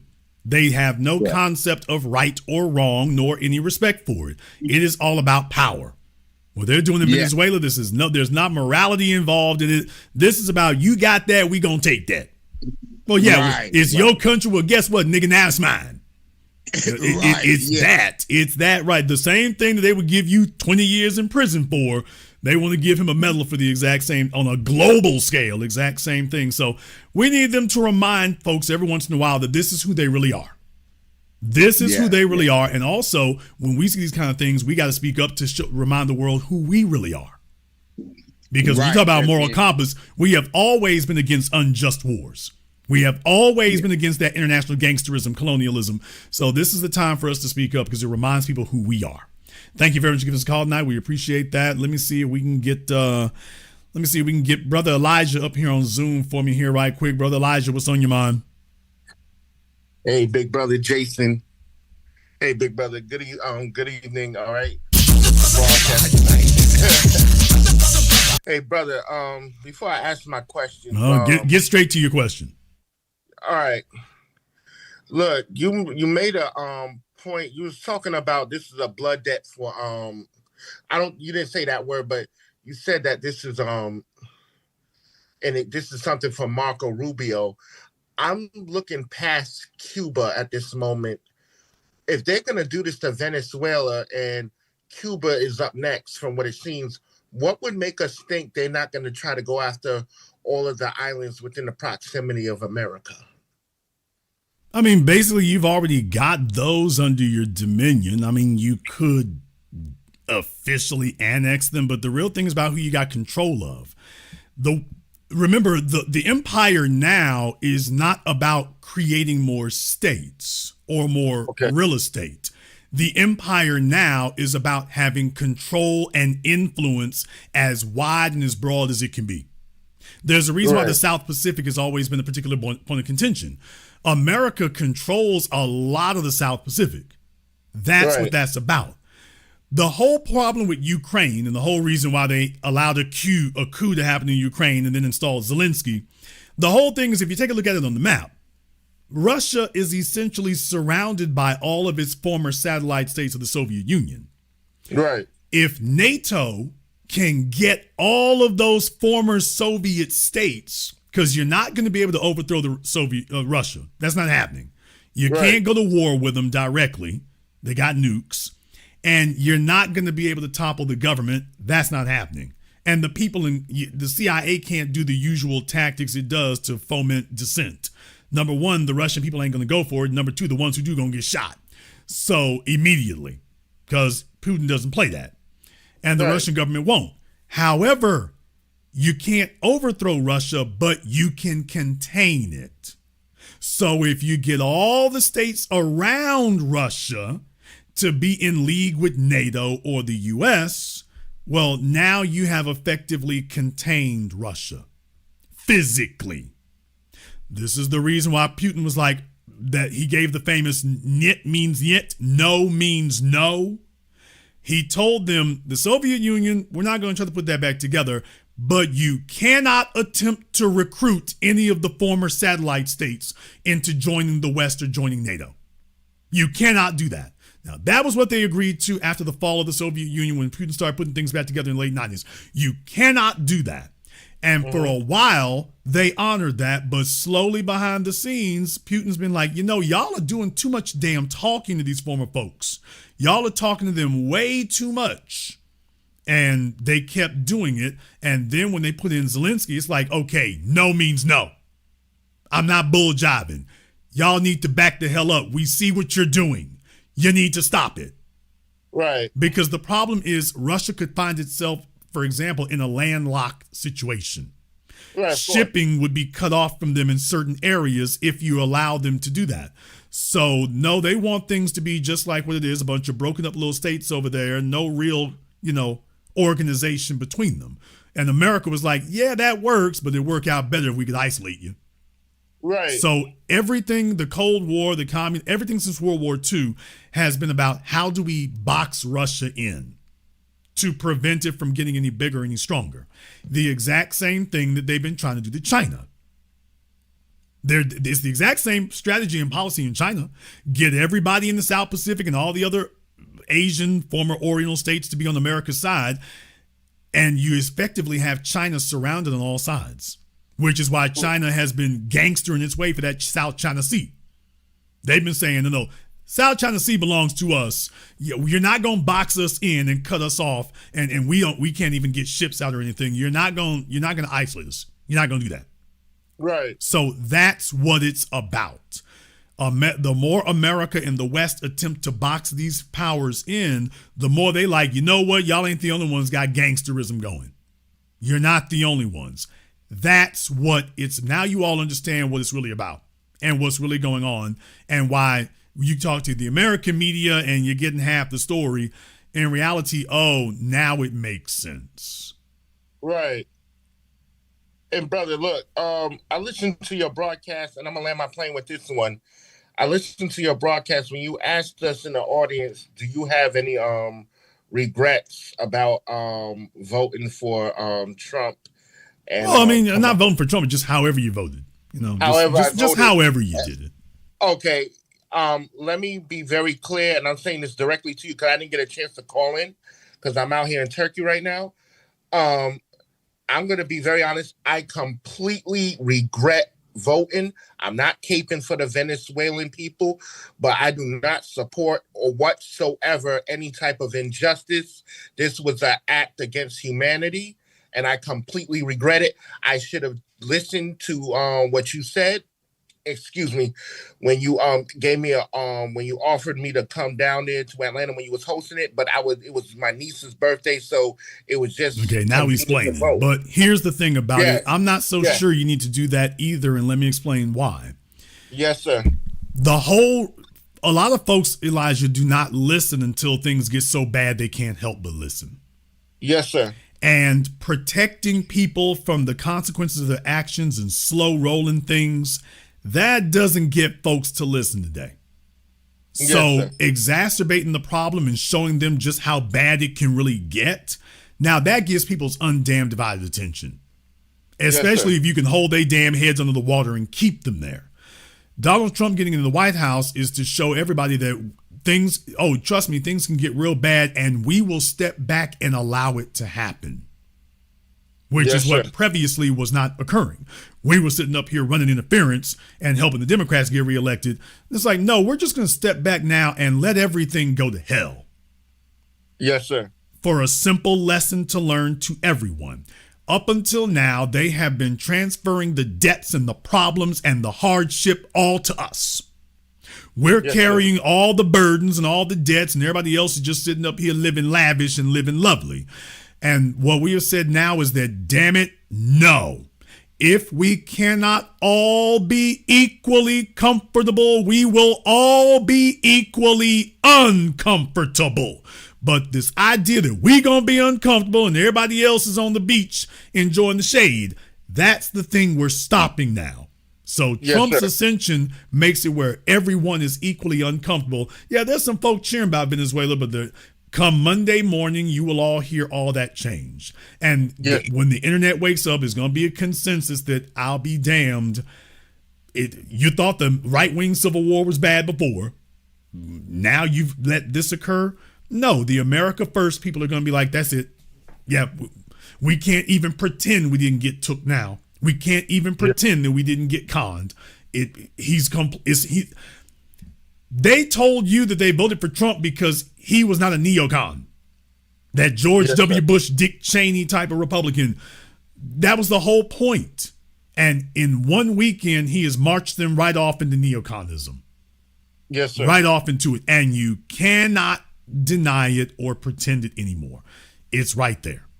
Yes, sir. Thank you very much for giving us a call tonight. Let me see if we can get Marco up here on Zoom for me here. Who knows? We might get lucky and it might be Secretary of State Rubio. No, this is not Secretary of State Rubio. It's not at all. Okay, we struck out. All right, but anyway, Marco, what's on your mind? Hey, peace, brother. B1. I just had one thing to say. This is just Monroe Doctrine, an updated version of it. From the, I know you're a student of history, as are the people in the comments section. But this is just, and not only is it Monroe Doctrine, but it's also a dog whistle, like you said, to China and Russia. Stay out of our backyard. Well, their backyard, because white supremacy takes both sides of the argument. So I just wanted to say that. Well, I mean, look, but the Monroe Doctrine should not be misunderstood. American imperialism has always been a thing, so that much is not lost. But this goes far beyond any ideas of the Monroe Doctrine. This is just straight gangsterism at this point here. This is just straight gangstering because we don't have any vested interest in Venezuela unless you're trying to take over the joint. So this goes beyond just having influence and keeping out foreign interests or whatever. This goes beyond that. This is gangstering folks' resources. So do you think that we'll do a long-term occupation? Well, like I said before here, the chattel slavery in America, it took us a while to accept this truth, but the truth is that chattel slavery was not about putting shackles around your ankles. That was not their goal. They wanted shackles around your mind. I don't say that because it sounds philosophical. No, their goal was that you will eventually accept it. That you will accept being this enslaved chattel slave caste, and that there will be no need for shackles around your ankles nor overseers or people with guns. That you will accept your position in the pecking order and the social order. Well, that's the exact same thing you're seeing now. They want influence over these places so that they don't have to have troops. Troops are expensive. Battleships are hella expensive. Armaments is outrageously expensive.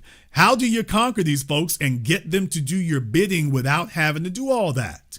So that's why I told you it's about control and influence. Yeah.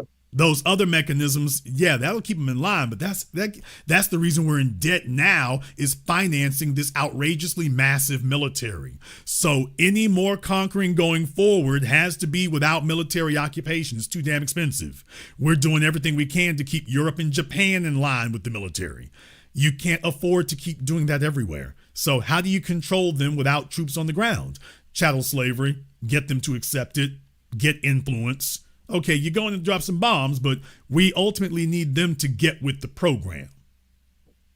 And that's the influence part of it. So you're going to need soft power, which is what you use the hard power to soften them up. And then after that, you control them with soft power. Yep. And just one more comment. For those that don't or aren't familiar with the past, just look up the pretext that we use to go to Vietnam, Cambodia, Laos. Basically every armed conflict since the end of World War II. Yep.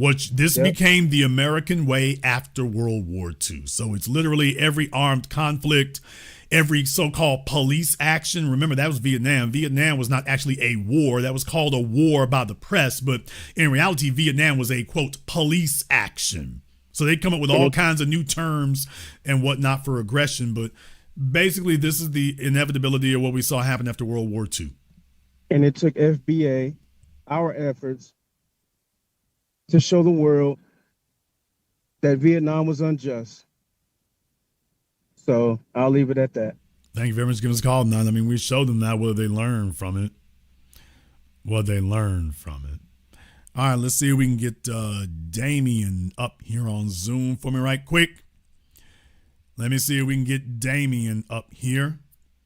Okay, Damien, we'll give you a few moments. Looks like some folks might have stepped away from their phones or something. We'll give you 5 seconds to go ahead and make sure you're on Zoom for me, Damien. So we can give you 5 seconds here, Damien, then we're going to have to go ahead and move on. All right, Damien, we can give you 3 more seconds here, and then we're going to have to move on. All right, Damien, we can give you 1 more second here, then we got to move on. All right, folks, Damien has been abducted. Let's see if we can get Blanco up here on Zoom for me right quick. Yeah, folks, I mean, this is the American way. Since the end of World War II, it's been about going around and carving up the world and seeing if you can grab everything before everybody else does. All right, Blanco. Oh, I'll be damned. Did you go get a haircut? All right, what's on your mind, Blanco? Hey, what's up, bro? Like, man, remember last year how at the beginning of, the year and whatnot that the cyber truck blew up, the other guy ran over some people in New Orleans. They were all out of Fort Bragg. So in the scripted play, whatever you want to call this, what a sequel to last year. Because like I thought that Elon and him were at odds with each other, or you were seeing the beginnings of it, and then you know what I mean? Like so he's almost upping the ante every single time as his distraction from the obvious, pedophile rings that are going on within the country and whatnot. Yeah, I mean that's definitely what this is about. Also, it has not been going well. Look, and I think you're old enough to know this, Blanco. I don't know how old you are, but I think you're old enough to know this. I mean, they had a movie called, Wag the Dog, but whenever presidents find themselves in trouble, go drop some bombs somewhere. Go invade a country, go drop some bombs somewhere, appeal to patriotic fervor. Okay, well, the shooting started, so we all got to be good Americans. I mean, they've been using this tactic now, once again, definitely in the modern media age since Reagan. Certainly since Reagan. Wasn't that but since George H.W. Bush. So yeah, time to get reelected. Your numbers are poor. Go start a war somewhere. All right, everybody, we got to support America, which means support the guy who started this war. So yeah, this is a tactic we keep seeing all the time. Now starting wars is too expensive. Okay, it'll be a military police action or something. So their numbers go down. Go blow up something to get your numbers boosted back up again. And I know you noticed this, that like what they're doing is they're on the western side of the Prime Meridian. What they have is the El Salvadorian prison, and they also have now Venezuela. They're definitely going to turn Venezuela either into their own puppet state again or another prison. And what they're doing on the eastern side of the Prime Meridian is having Somaliland, not Somalia, but I know you've been keeping up with the Minnesota stuff, but it's like Israel has that place for everyone who is. Yeah, they're talking about possibly dumping a bunch of Palestinians there or whatever. And folks keep talking about it. I mean, I understand that, Israel might have a hand in some of what's happening here in Venezuela. They might have. There are folks who speculate that, they're going to make a hit on Iran, so America wants to have those oil reserves. I mean, the problem is that oil isn't given to a specific country. Oil is a commodity that gets traded on the global market. So it's not like you go to Venezuela and then you take a bunch of ships and then bring them up here and stuff. That's not, the oil companies don't work that way. The oil companies, including the American ones, they put the oil on the market for the highest bidder. So even if you did go and grab all of Venezuela's oil, you give it to Exxon, Exxon's just going to put it on the global market is all they're going to do.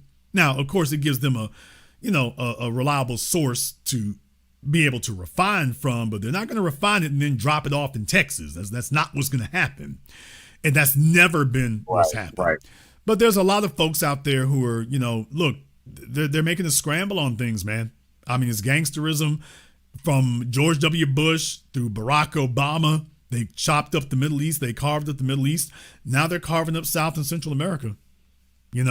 China started making some inroads down there, and they're gangstering their way to let China know, okay, we ain't the Russians. So it's that kind of thing going on there. They're not asking politely anymore. The problem that, of course, I have with that is that you're setting new precedents, and that emboldens other people. That emboldens everybody to try more things. And if the resources of Venezuela are valuable, then the resource that is Taiwan would be even more so. That's exactly right. And you have really put Taiwan on the front burner to get taken. That's what you've done.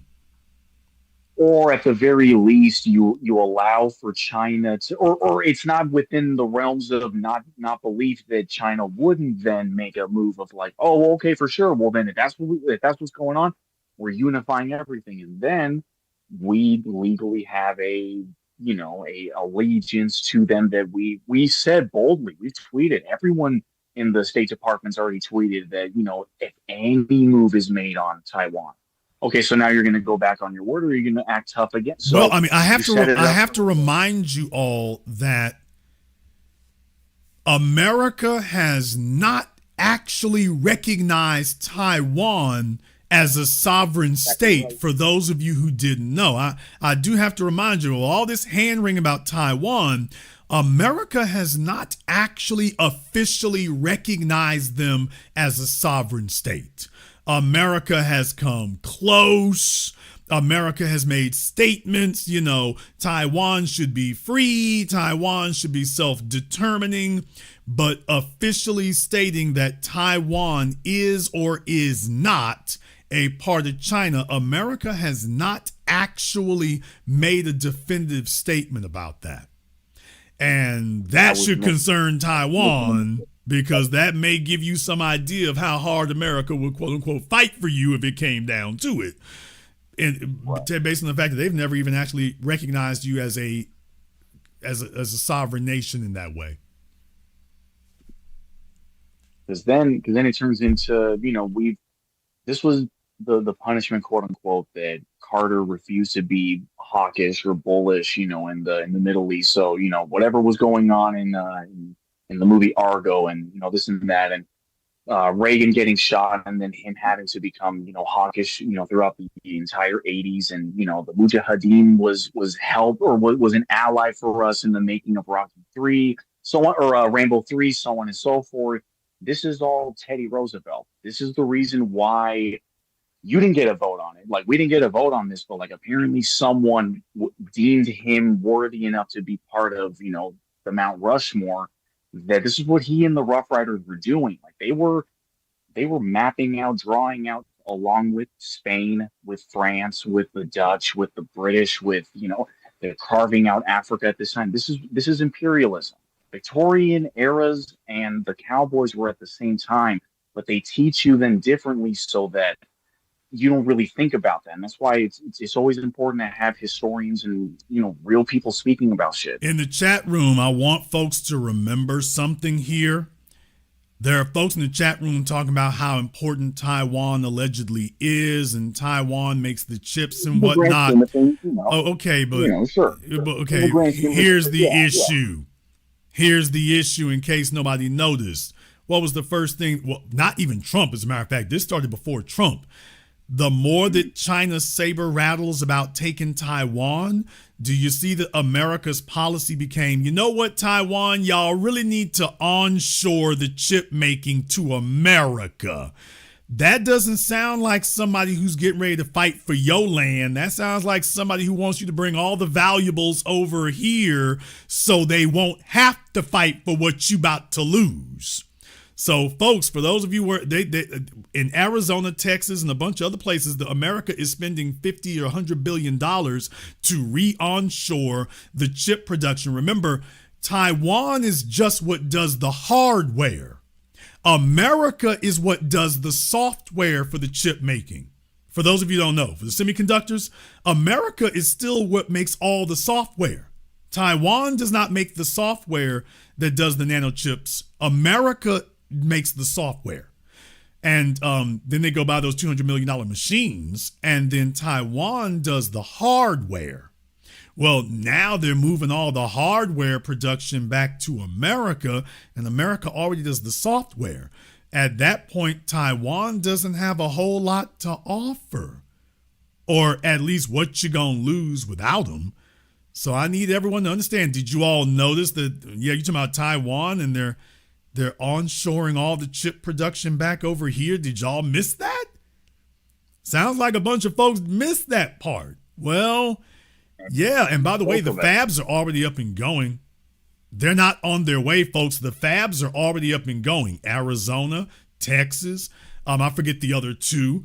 The fabs are already up and printing, folks. I think they got one TSMC one that isn't up and going just yet at full capacity. But yeah, folks, they've already got those back over there. That, if I'm in Taiwan, that's a very ominous thing. That's very ominous that America pushed for that so hard, so quickly. And it's like, oh, well, if China did take you, I don't think the Taiwanese are going to work very hard for the Chinese government if that occurred.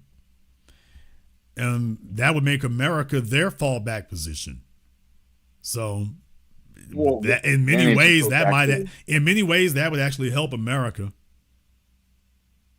Well, it solidifies how the rest of the world knows America to be. The world's bully, the world's terrorist. In that sense, that you then have to pledge your allegiance to America first for us to even consider helping you should anything happen. Like, notice how nobody says free Tibet anymore. Nepal and whatnot. And not that, again, that these issues aren't relevant in that sense, but yeah, It's like it's not in America's interest. And clearly, we have someone who, at the whim, doesn't give a fuck. After he does a couple lines, you already know he's just No, doing some look, more whiskey shots. And suddenly, if he's China shooting, makes a move on Taiwan, America's already shown you what they're going to do.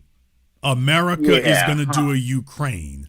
They might arm Taiwan. They might send weapons to Taiwan, but I don't think America's going to send up 300,000 troops to Taiwan. I think Ukraine has shown you how America is going to deal with this stuff. It's just proxy warring. And if the Taiwanese can make it just hell for the Chinese, maybe the Chinese will give up. But as far as America, having a joint military operation with Taiwan, based on what I've seen in Ukraine and what America's doing onshore, the only thing that Taiwan has of value to America, it's like at that point, are you really worth us fighting China over? Thank you very much. Give us a call now. We appreciate that. Yeah, I think that's going to be a tough one to get through. I don't think they're as committed. I think they want China to think of it in those terms, but I don't think they really want it. I think the Ukraine shows you exactly what they're going to do. All right, we got Alistair here on Zoom. Alistair, unmute yourself for me here. Yes, good evening, Jason. How you doing? Hi, brother. What's on your mind? I have a comment and a question. The first comment I have is that you mentioned earlier about an hour ago about if you're the Cuban leadership, you would be concerned about the possibility of the United States invading Cuba. Well, if I were some of these Haitians in Haiti, you remember a month ago when them two knucklehead white boys were trying to go over there and try to overthrow and take over the land? Okay, well, in the case here, though, what you have is regime change, because you don't have to invade these countries in the traditional sense anymore. What America has perfected is knock off the leadership, install a puppet, and then he corrals everybody. And that would be Cuba's fate.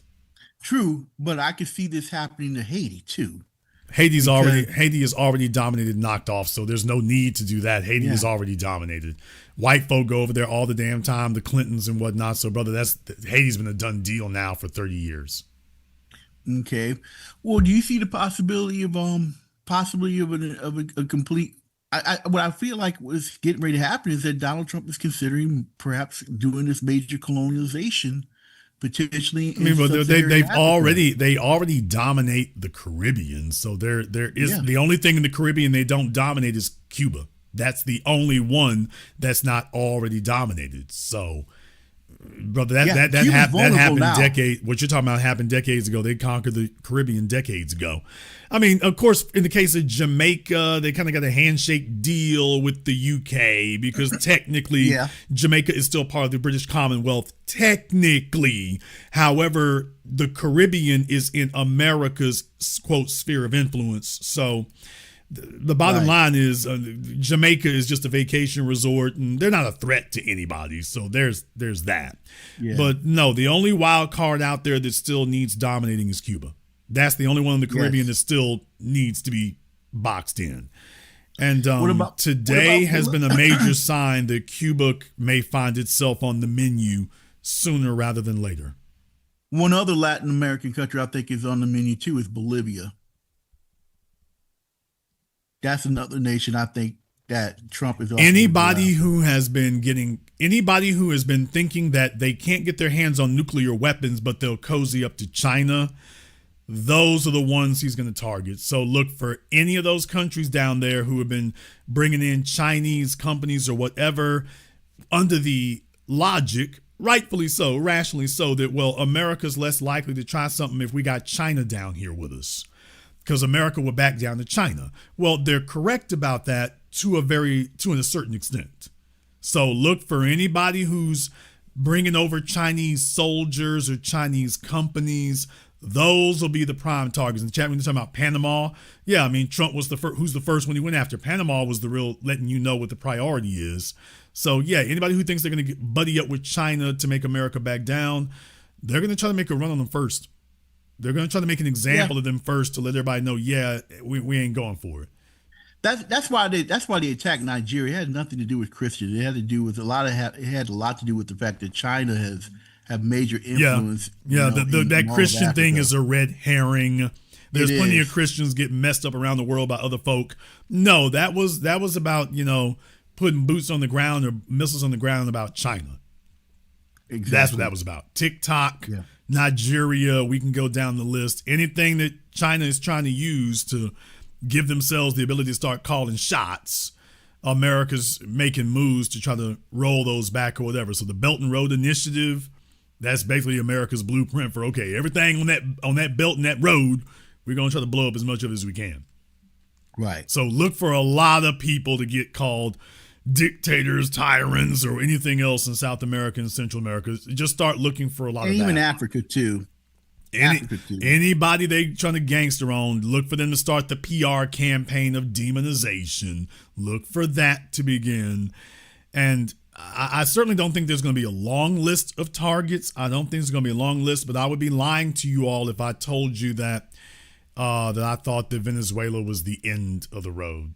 I do not believe that's going to be the case. As a matter of fact, I think he moved on it now because he wants to do it before Democrats can take back the House or the Senate and whatever and start cutting off funding to things. So if I were a betting man, I would expect at least one more target to get knocked off before November. I'll let you have the last word.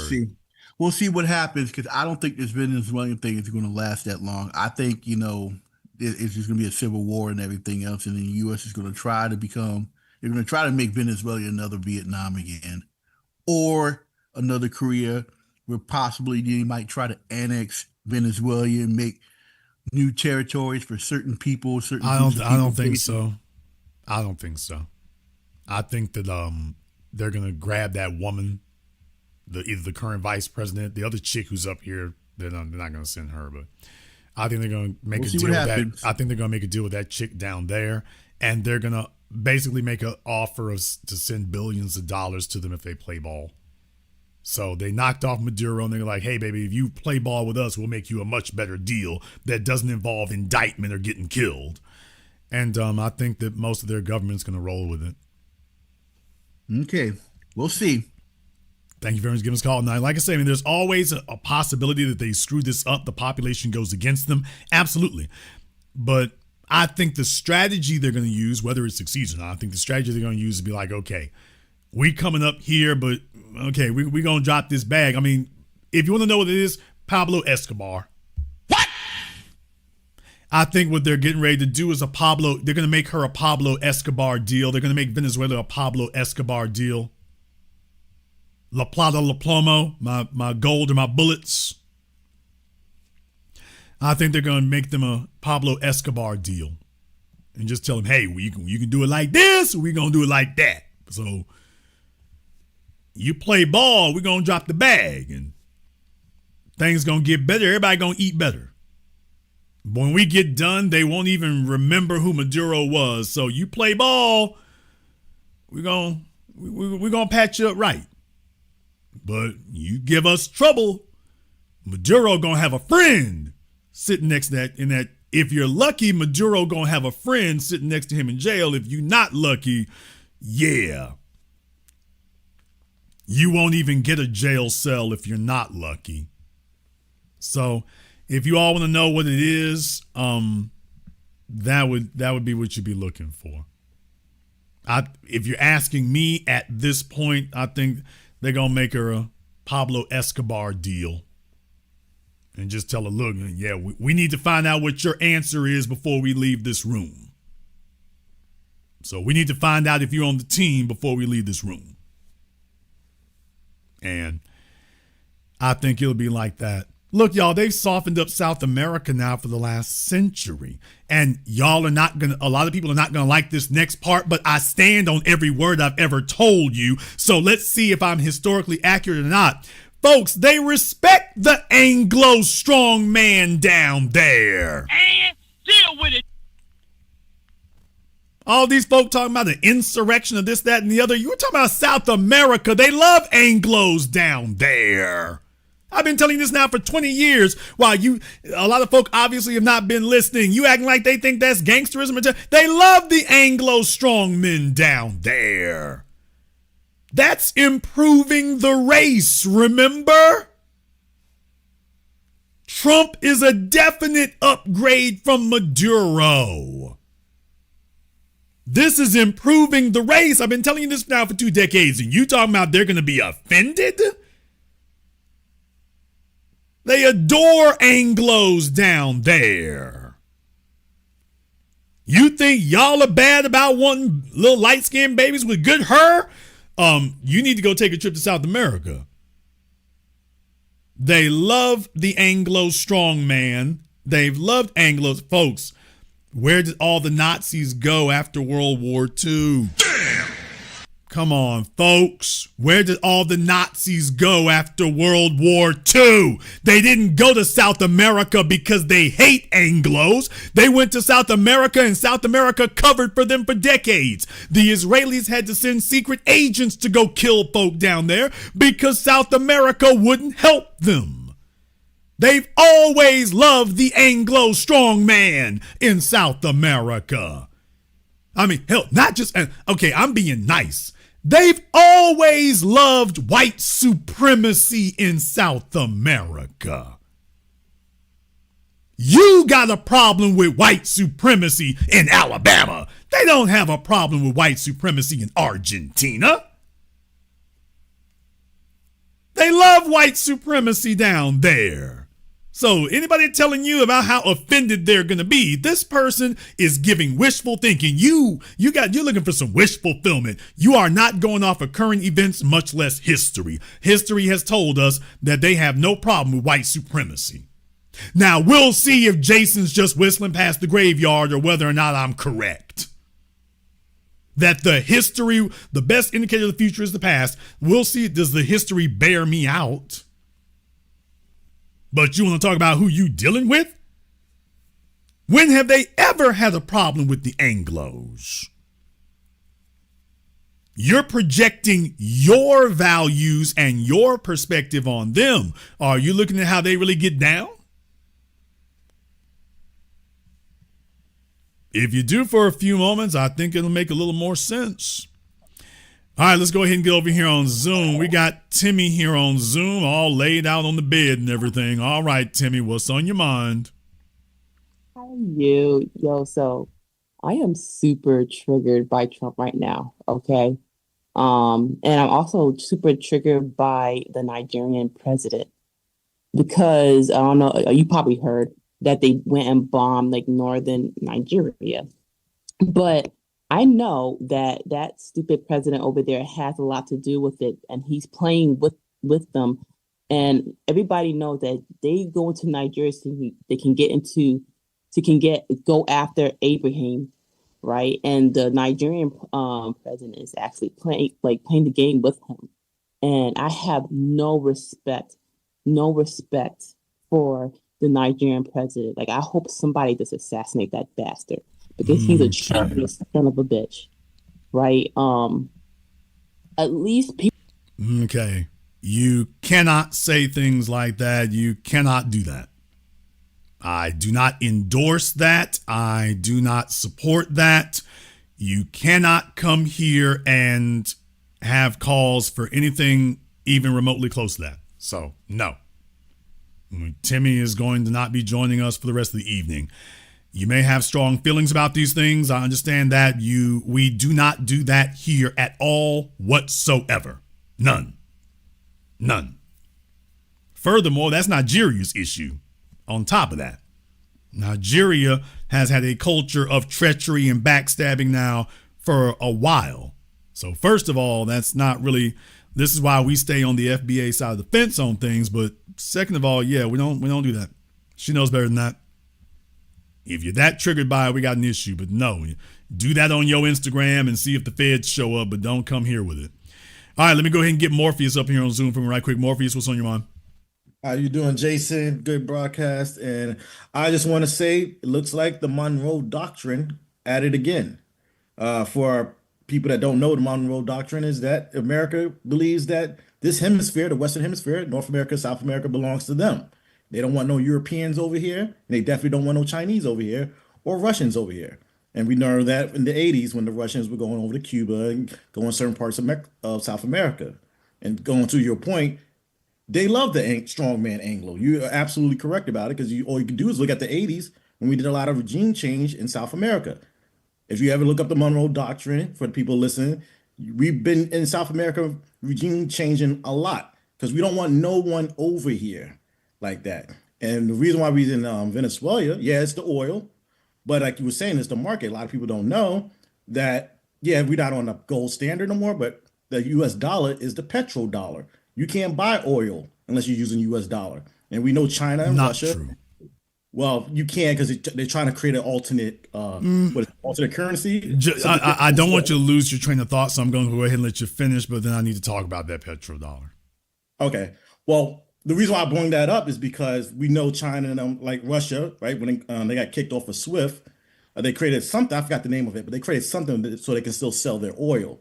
And we know that a lot of them are trying to create an alternate way of buying oil on the market besides using the US dollar. And that's why I feel like Trump went out there to Venezuela, because you know that China and I believe Russia too been selling them weapons over there, like especially drones and stuff. And you know that's a no-no according to the Monroe Doctrine. So they had to get them out of there. So that's my point on that one. Well, here's the thing about it. For folks who don't understand that term petrodollar gets thrown around a lot. There is, I talked about this on the previous program before, but for those who don't understand it, there is no petrodollar. That is simply like a nickname term. It simply is referring to the state of purchasing oil in dollars. The truth of the matter is, you can purchase oil in different currencies. Now, as far as what's given preferential treatment by certain entities, that's a different matter. But I mean, other countries have bought oil in currencies other than the US dollar. So it's really referring to a status of preferential treatment to an extent, but there is no petrodollar. You can't go invest in a asset or a commodity called the petrodollar. That's really just a nickname that was given. But show me where you can go buy some petrodollars or where you can go corner the market on petrodollars. There's no place to do that because the petrodollar does not exist. The arrangement of purchasing in dollars does, but other countries have bought oil in currencies other than the dollar. There's a number of different things that have held the dollar's primacy, so go look into Bretton Woods, everybody. If you all don't remember that, after World War II, the Bretton Woods Agreement is a great place for you all to start. The real thing is about control of access. Now, that's what y'all need to understand. Whether it's the De Beers family and the Kimberley Exchange, if having a resource is not enough, you have to be able to control the access to the resource. So the real value is not in having a dollar in the trades in oil. The real value is controlling the access to it. Our connection to the Saudi family cornered the market. That was what did it. Having good ties and, quote, good relations to them, that was what did it. Okay, but what was it that solidified that? It wasn't the American dollar. That wasn't what did it. Well, Jason, what was it? You saw what that was back in 1991. When Saddam Hussein invaded Kuwait, the Saudis were very worried they were next on the hit parade. Osama bin Laden offered to send the Mujahideen to Saudi Arabia to defend the Holy Land. Remember, he's a Saudi national. At least he was till he got killed. He was a Saudi national. He offered to send the Mujahideen to fight Saddam Hussein if he attempted to invade Saudi Arabia the way they fought the Russians in Afghanistan. The Saudis told him, thank you very much, but we got other arrangements. He's like, who? The world's largest mercenary army. The largest, most well-equipped, richest mercenary army on the planet. They're coming over. As a matter of fact, there will be no war in Saudi Arabia because they've told us they're going to kick Saddam Hussein out of Kuwait. And it will not cost a single Saudi life. That's what we get for the petrodollar. Absolute security and America sacrificing its sons and daughters. And we here in the Saudis, we stay rich. That's what giving them the petrodollar bought the Saudis. Now, if you're in the Saudi shoes, take a look at their population. It's not a big place like that. Not hundreds of millions of people. That's what they got for it. Well, you can't beat that deal.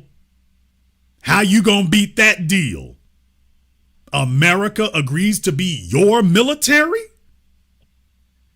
You keep all the profits and America gets to be your military. How the hell you gonna beat that? So for those of you who want to know what the quote petrodollar really is, what it really is what happened in 91 and what happened in 2001. That's what the petrodollar, quote petrodollar, really is. It's not a physical dollar or some alternate currency. It is a economic trade and understanding. That's what it is. And Jason, yeah, you're right. That is the nickname. I just use that because that's what it's normally called. Well, no, I'm explaining for everybody here who is new tonight or whatever. I'm explaining it to all of them so they understand, because a lot of folks say petrodollar as if there's some requirement or something, or there's a physical exchange you go buy petrodollars on, and everybody's got to go get these petrodollars before they can go get oil, and that's literally not what it is. And also, we chose Saudi Arabia not just because they have the largest, but I believe Saudi Arabia has the easiest oil. Yes, Saudi Arabia has what they call sweet crude, which has a minimal amount of refining required. You can damn near put it in your car and run it. So yes, they have sweet crude reserves, which Venezuela does not have. Venezuela has what we call heavy crude. So right. Venezuela requires more. They have the biggest reserves in the world, but it's heavy crude, which means it's more expensive to refine it. Saudi Arabia, the stuff they give you is minimal amount of refining. And here's the crazy thing. They do their own refining now, too, through Aramco. But yes, they have sweet crude as opposed to Venezuela. But just because Venezuela's heavy doesn't mean they don't want it. But it also, part of that deal with Saudi Arabia is that if people want to buy oil from Saudi Arabia, they got to use dollars. And that's kind of what we use as leverage. Well, certainly you're strongly encouraged to do so. You certainly are. But no, it can move out of there in something other than dollars.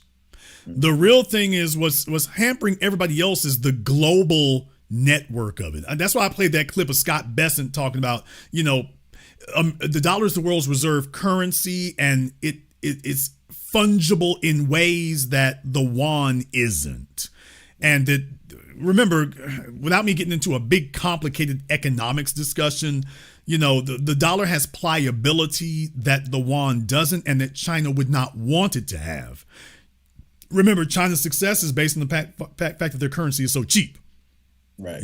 Once you start strengthening it, you're going to lose those advantages, which is what's currently happening to China, which is why India is rising up and Vietnam is rising up as preferred places to go where the currencies are cheaper.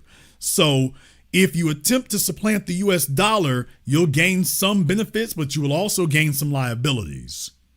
And other countries don't really want those liabilities. They want the benefits, and they want America to stop cutting them off globally, but they ain't really trying to mess around and enter some of this other area. And that's that's the peril and the hazard that they're running into. Is that why they don't dump our bonds? Because they want to deal with that? Yeah, I mean, the bottom line, okay, also, everybody talking about BRICS this and BRICS that. People don't know what they're talking about here. I mean, India and China have a very tenuous, every couple of years, they're out there killing each other on the damn border in Kashmir. So they are frenemies at best. At India and China. And also, by the way, China and Russia. Right. Right. I mean, remember, they've had hostilities at the beginning of the 20th century. So these guys have a marriage of convenience, but make no mistake about it, they don't want any of them to get significantly stronger than they are. They don't want that. And you need that. America has had very little issue with folks coming up, doing trade with them. China does not want Russia to get significantly stronger than Russia is. And they damn sure don't want India to get significantly stronger than India is. They damn sure don't want that. And then you get Pakistan, you add them to the mix. So a lot of folks are talking about BRICS this and BRICS that. And I'm just saying, these are not people who even like each other. And they have a vested interest in making sure that nobody gets any stronger within their group. I don't see how they're going to be able to mount any type of real opposition when at the core they watching each other to make sure, hey, don't let him come up no more. Right. So it looks good on people's YouTube channels if they don't know anything. But in the real world where your living depends on China and India getting along, there are very few traders who are going to put billions of dollars into betting on that. No, you're absolutely right. That's why when I hear people talk about China rising, they don't realize China is surrounded by enemies. Japan, they don't like Japan like that. Australia's mad at them because I think China put some boats off the coast of Australia a couple of months ago or something. Well, like that. rare earths tend to be a bone of contention because Australia's got access. Actually, rare earths are everywhere, but America kind of regulated itself out of the game. But yeah, China's got rivals and adversaries all around it who they want to deal with China, but they don't want China getting significantly stronger than it is. Kashmir is China becoming significantly stronger would make China significantly more ambitious. Mm-hmm. And in this world, ambition means grabbing real estate and grabbing land and grabbing ocean access and straits and lakes and, canals. That's what a more ambitious China would do. And India, the problem is that some of the stuff India's sitting on, China's like, by the way, that belongs to us too. Yep. And yeah, so who wants to see China get bigger and more prosperous at the expense of India becoming smaller and poorer? That's what you would be offering to do if you just let China run the yard how it wants to do. It's gonna be like, yeah, we're gonna get bigger, and like that song that the girl was singing on in Living Color one time when she was doing that parody, I be rich, you be po. China's pathway is that, yeah, hey, India, you gonna give up some land as I get bigger. Well, India's like, I don't like this deal. I don't mind you coming up, but not coming up like this. So there's where you're going to have trouble. So a lot of people grossly overstate these things. They don't quite understand them. You're going to have some trade amongst these folk there. But I'm just saying, when you get off in the weeds of these things, you got a bunch of guys over here who they need to do something different, but they can't get along with each other long enough to make it pop. And if it ever did, they would start undermining each other, right, which would really just put you right back where you were. And India is playing this game of going back and forth. They use China against America. Every time America doesn't do something India wants to do, they start acting like they're going to get booed up with China. But once they get too nice to China, China starts beating them up there over in Kashmir. And then India starts coming back over here to America. So India's trying to play the game, and it's going to be rough on them doing it. Well, one last thing, Jason. Back to what they were talking about Taiwan. I agree with you. I think they're going to try to do a proxy war there. I can also see it with Japan. And Japan, I think, what 60, 70 years, they were not allowed to have an army. Now they're able to have a navy now.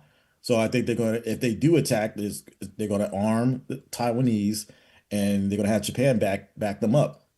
And we're just going to sit off the coast. China is going to come for Taiwan at some point.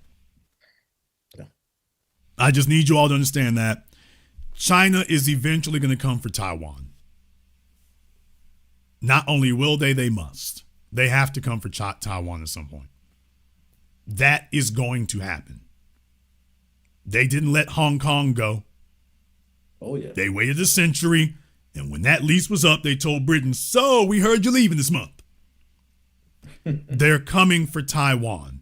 If you all don't know the history of Taiwan, I need you all to understand that the bone of contention for Taiwan is that Taiwan basically says that they are the legitimate Chinese government.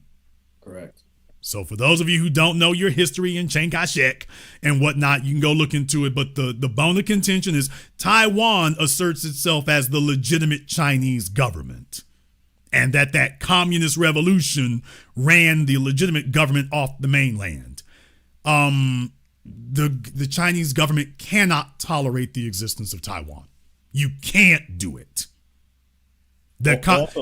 Chairman Mao did not mount that revolution to allow the aristocracy and the emperor to remain. That wasn't what he did that for.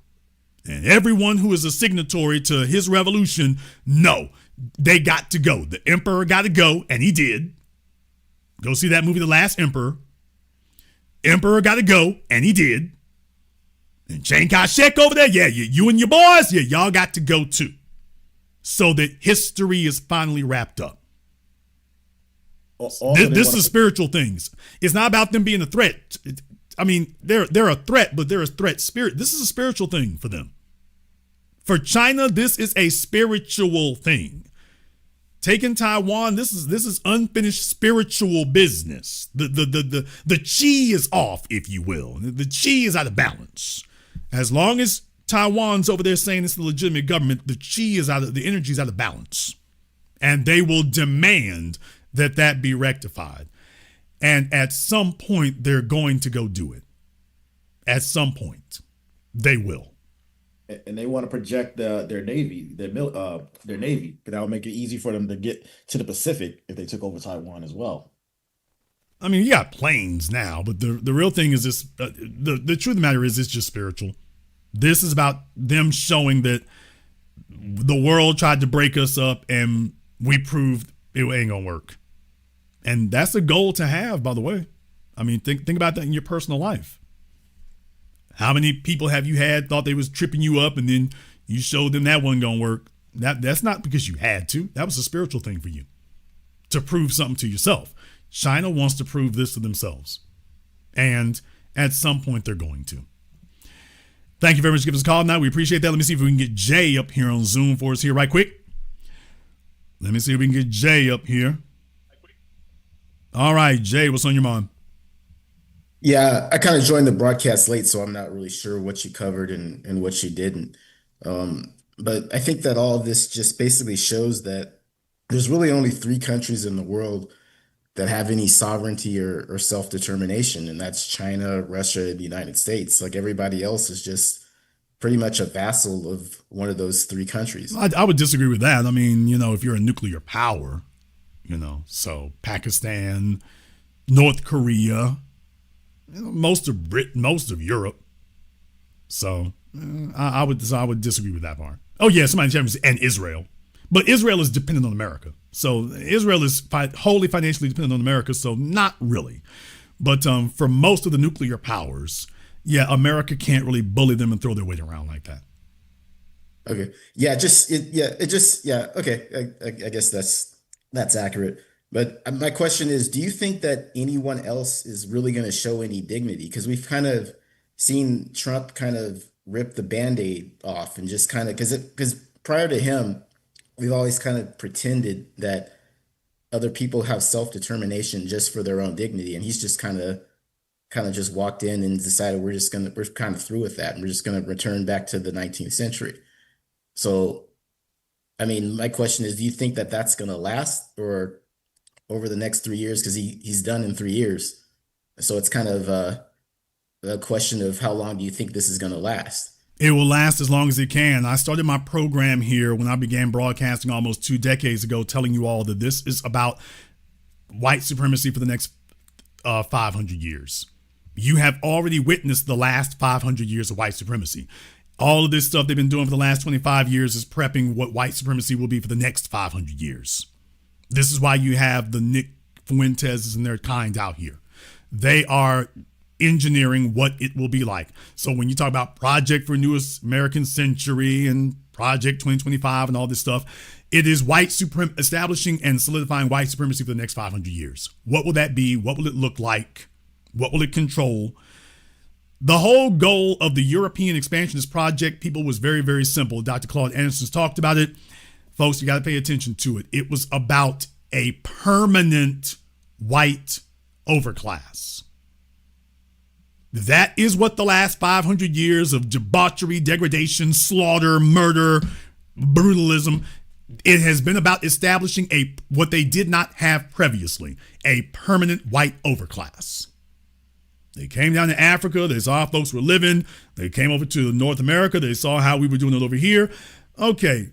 Now their whole goal was establishing a white aristocracy, a white overclass in perpetuity. That this will just be permanent and this will just be the way human civilization is.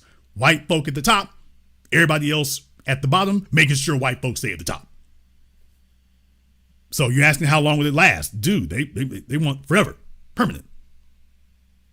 When Nazi Germany talked about the 1,000-year Reich, that they didn't mean 1,000 years. That's a metaphor.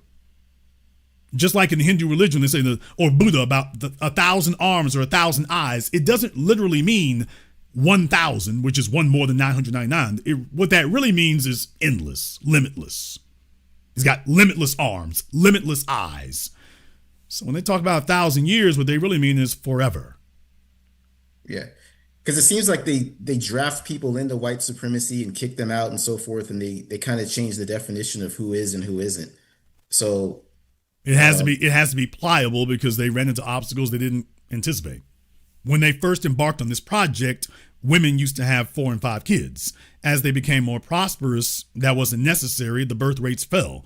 That wasn't something that Christopher Columbus and the crew were really thinking about 500 years ago. That wasn't something that George Washington and friends were thinking about 200 years ago. They didn't think about planes, trains, automobiles, mechanization, and no longer requiring the need to have so many children. So they ran into some issues that they did not anticipate. So that's why I've always taught you all that white supremacy is an evolutionary organism. And this is why, for example, you're talking about inducting people into whiteness. You're absolutely correct. And that includes the so-called Asians. What? Damn! They already socially accept them, but I'm talking about genetically. Asians will eventually be brought in genetically, or at least accepted genetically. I predicted that one will happen. They're going to bring them in way before they do the Indians. Yeah, I'm just kind of wondering, like, who is going to have dignity and who isn't going to have dignity, because why does a slave need dignity? Yeah. Why does a slave need dignity to perform his duties? No, what I mean is, which group of people is going to say, look, I'm just going to have some dignity, and I'm just not going to, because they don't have the numbers to really just occupy you. They have to convince you that you are their inferior. They have to convince you of that. Well, this is why they jump on you one at a time. America doesn't take on the whole world all at once. It beats folk up one at a time. So it's really about who is the most important, who is the most pertinent, who's the most strategic. And like I say, take a look at what they did to Venezuela. You knocked off one country here, and that has struck fear into 10 or 12 others.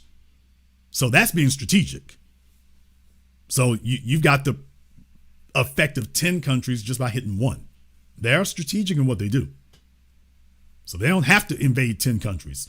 They're going to make all they got to do is make an example out of one, and the other 9 are quaking in their boots, and they're going to get in line because they don't want to be next.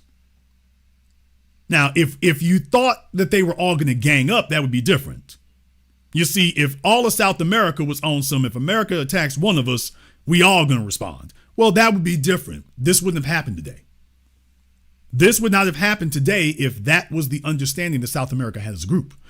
But since it isn't, it's every man for himself. And they don't expect anybody to come to their rescue among their group. And that's why America's moving like this they're taking advantage of that. Yeah. Yeah, that's what I was getting at, because the last caller was out of line, but with what she said, but I think most of us here would love to see Traore and some other folks show some dignity. And, he does, but I'm talking about like Nigeria and the other people that look like us, because it's just a bad look. It's a bad look for all of us when you have a group of people that allows themselves to be bombed and they don't say anything. The reason why we had to delineate ourselves is because those folks have been operating an open air, social, philosophical whorehouse now for over a century. And we just got tired of it and done with it. From Jamaica to Nigeria and other places there. What happened was they're not playing about this stuff. They want a zaddy. Just as badly as South America wants an Anglo strongman to come lord over them, Northern and Western Africa, they want a white strongman to come lord. South Africa, except Julius Malema, peace be upon him. But for the most part, no, they are as eager for a white Anglo strongman to come lord over them and improve the race as South America is. And we have to just accept that that's the reality. We couldn't sell Pan-Africanism because we're not white. Ironically enough, if we were white, we could sell them on Pan-Africanism. They're going to go in whatever direction the white man's going in. Whichever direction he going in, they going. Some may grumble more than others, but as a group, they gonna go. And that was why we just said, yeah, enough's enough. Enough's enough. We're not going to have this argument anymore. If y'all want to be under their boots, go right ahead. They got plenty of boots to put on you. If you want to give up every damn thing you got, okay, you have the right to do that. You do. We're just not joining you. But it's not accidental. They sold them. We created the phrase sellout because they sold themselves out a long time ago.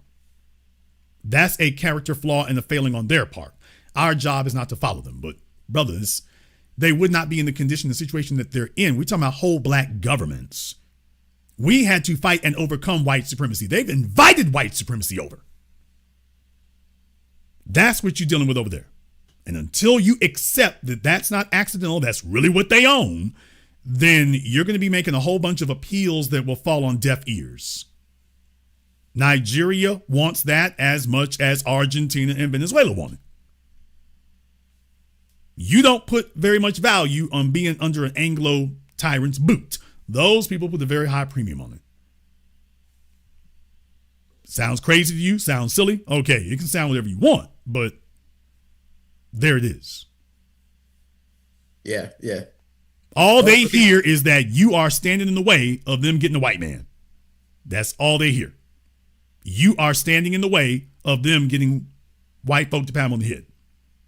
And they are going to rise up and bust you in the head to get you out the way so they can get patted on the head by them. Now you are in the most dangerous place in the world. You standing between them and Zaddy patting them on the head. Okay, that's the most dangerous place you can be. Yeah. All right. So I appreciate the work that you're doing. I just think that we need to continue to make sure that our folks over here don't let them get away with, talking tough and stuff, and just point that out and make it clear that we know what they're doing and we see them for who they are. Here's what we need to be on. All we need to be on is we told you so. We just need to stay on code. And anytime these other groups come up, it just needs to be, we told you so. We've been telling you now for a century. We're going to step back and let y'all have whatever it is you think you want. And our response will be, we told you so. When it inevitably fails, we told you so. No. We ain't bailing you out now. We're not doing that. But I did tell you so. And that's what it's going to be. No malice, no hate. It's just, we told you. We told you all. You asked for it. You begged for it. You gonna get it. Okay, you got it. It turned out exactly the way we told you it would. We told you so. Thank you very much for giving us a call tonight. We appreciate that. It's no hate, no malice. It's just, look, all these folk here who are just hell-bent for leather, that they are going to have a white overseer. They're going to have a white dominator, no matter what we say. You know what? Let me go ahead and let the man have you. You want that so damn bad, we're going to let the man have you. There's no sense in us standing in the way of true love. So if you want him that bad, we're going to let him have you. And when he gets done turning your ass every which way but loose, you're going to come crawling back over here. Akata, can you do something for me? Oh, no. Who is you? No. I got to leave you and him to work that out. And now South America is going to get their turn. So brothers and sisters from around the world, no, we told America very simply, if you do not do right by us, we will allow something far worse to come in here. And they've got to make it through 3 more years of this.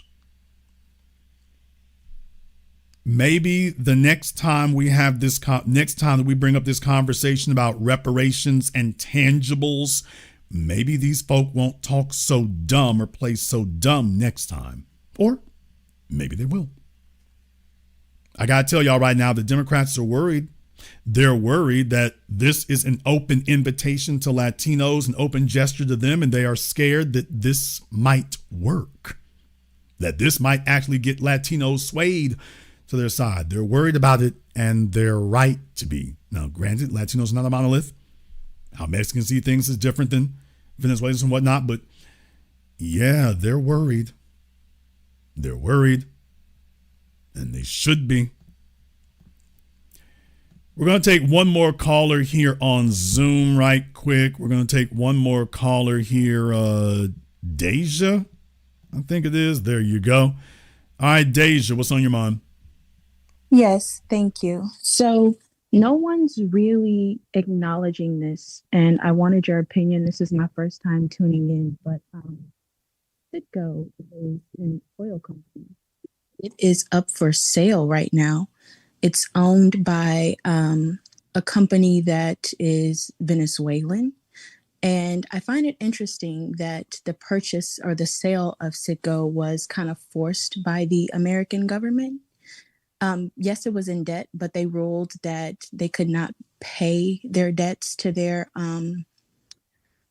creditors with the revenue of Citgo. And it's also alleged that, you know, there was some funny business with the judge ruling, you know, that Amber Energy could actually purchase them, and they purchased them at like a really low valuation. It was like 7 point something billion, but it's not enough to pay the creditors, et cetera, et cetera, et cetera. So I'm saying that to say, do you believe, with like Trump being kind of like the billionaire's president, that the two are related? This sale of Citgo being forced. And all of it's related. The forcing the sale of TikTok, everything that's happening, especially it has to be approved at the federal level. No, his hands are all in that. So none of this stuff moves unless he allows it to move. Right. And it seems like no one is really tying the two or even questioning how it's related. No, because the people that you're expecting to question it are in league with him. That's why I started off the program here tonight. You might be late, but I started the program tonight reading about Democrats supporting what's going on in Venezuela. So the whole game is they play us against it. I mean, the bottom line is they pretend to be against each other, and then they get behind closed doors and give each other a high five. So they're not playing against each other. They're playing against you. Well, thank you so much for that validation, because that's been on my mind for a really long time. And I've never seen anybody touch on it. And it's so just listen to me. And I want you to remember this for the remainder of your days, young lady. You cannot. I didn't say you will not. I didn't say you should not. I said you cannot. You can't become a billionaire or a billionaire company, much less more than that, without the approval of the American social order. You can't do it. You will not be allowed to do it. You'll be stopped way before you ever get there. You might be able to make $1 million on your own. You will never cross that billion threshold. You're going to have to be mobbed up with the right people. You're going to have to be under protection. They're going to have to vet you and make sure you're not a threat or a problem. $1 billion, you can change a whole lot with that. No. So if you see $1 billion company or a quote billionaire, that understand they did not get there unless they were allowed. Right. You can't get there. You have to have a government contract to be $1 billion company. Nigga, what? Folks, don't believe me. Baby, you can't make that kind of money unless you're mobbed it with the government. You have to. All these $1 billion companies, y'all know, all ALL, they all got government contracts. All, because you can't get that kind of multiplier without it. You'll never make it. So if you have $1 billion aspirations, you got to have government access, which means you must also have government approval. Right. So I'm not telling you some fantasy. This is not speculation. The $1 billion door has a U.S. government, either at the state level or definitely the federal level, standing in front of it. You got to get through him. No matter who you talk about. No, there is nobody too small. There's nobody too nondescript, publicly traded, private. It doesn't matter. You won't get there if they don't approve you. And I dare anybody to show one that thinks, any idiot who thinks they can name one who did. You can't. Mm-hmm. Remember that for the rest of your days. No, I will. And thank you so much for that validation. Thank you for giving us a call. Yeah, don't let anybody fool you or sucker you into thinking that you can make that $1 billion thing without being mobbed up with them. You got to be in. You will never get there if you don't. No, I'm talking about folks who really have $1 billion, not that phony, fraudulent $1 billion quote valuation. Not they are worth $1 billion. I mean, they have $1 billion in cash they can put their hands on. Not they got $1 billion in worth if they sell their house. I'm talking about they got a bank account that has 9 zeros on it. Yeah, you don't get there. Somebody say NFL owners. As I said, you have to be mobbed up with the government. You have to get government approval. You ain't gonna get there without it. So no, as far as true billionaires who can put their hands on it, no, that's not Beyonce, that's not Jay-Z. It's the people who pay Beyonce and pay Jay-Z. Oh, those are the real billionaires. Right there. Everybody else is trying to get worth. No, I'm talking about the folks who got $1 billion cash. They can inject $1 billion into the economy. Nope.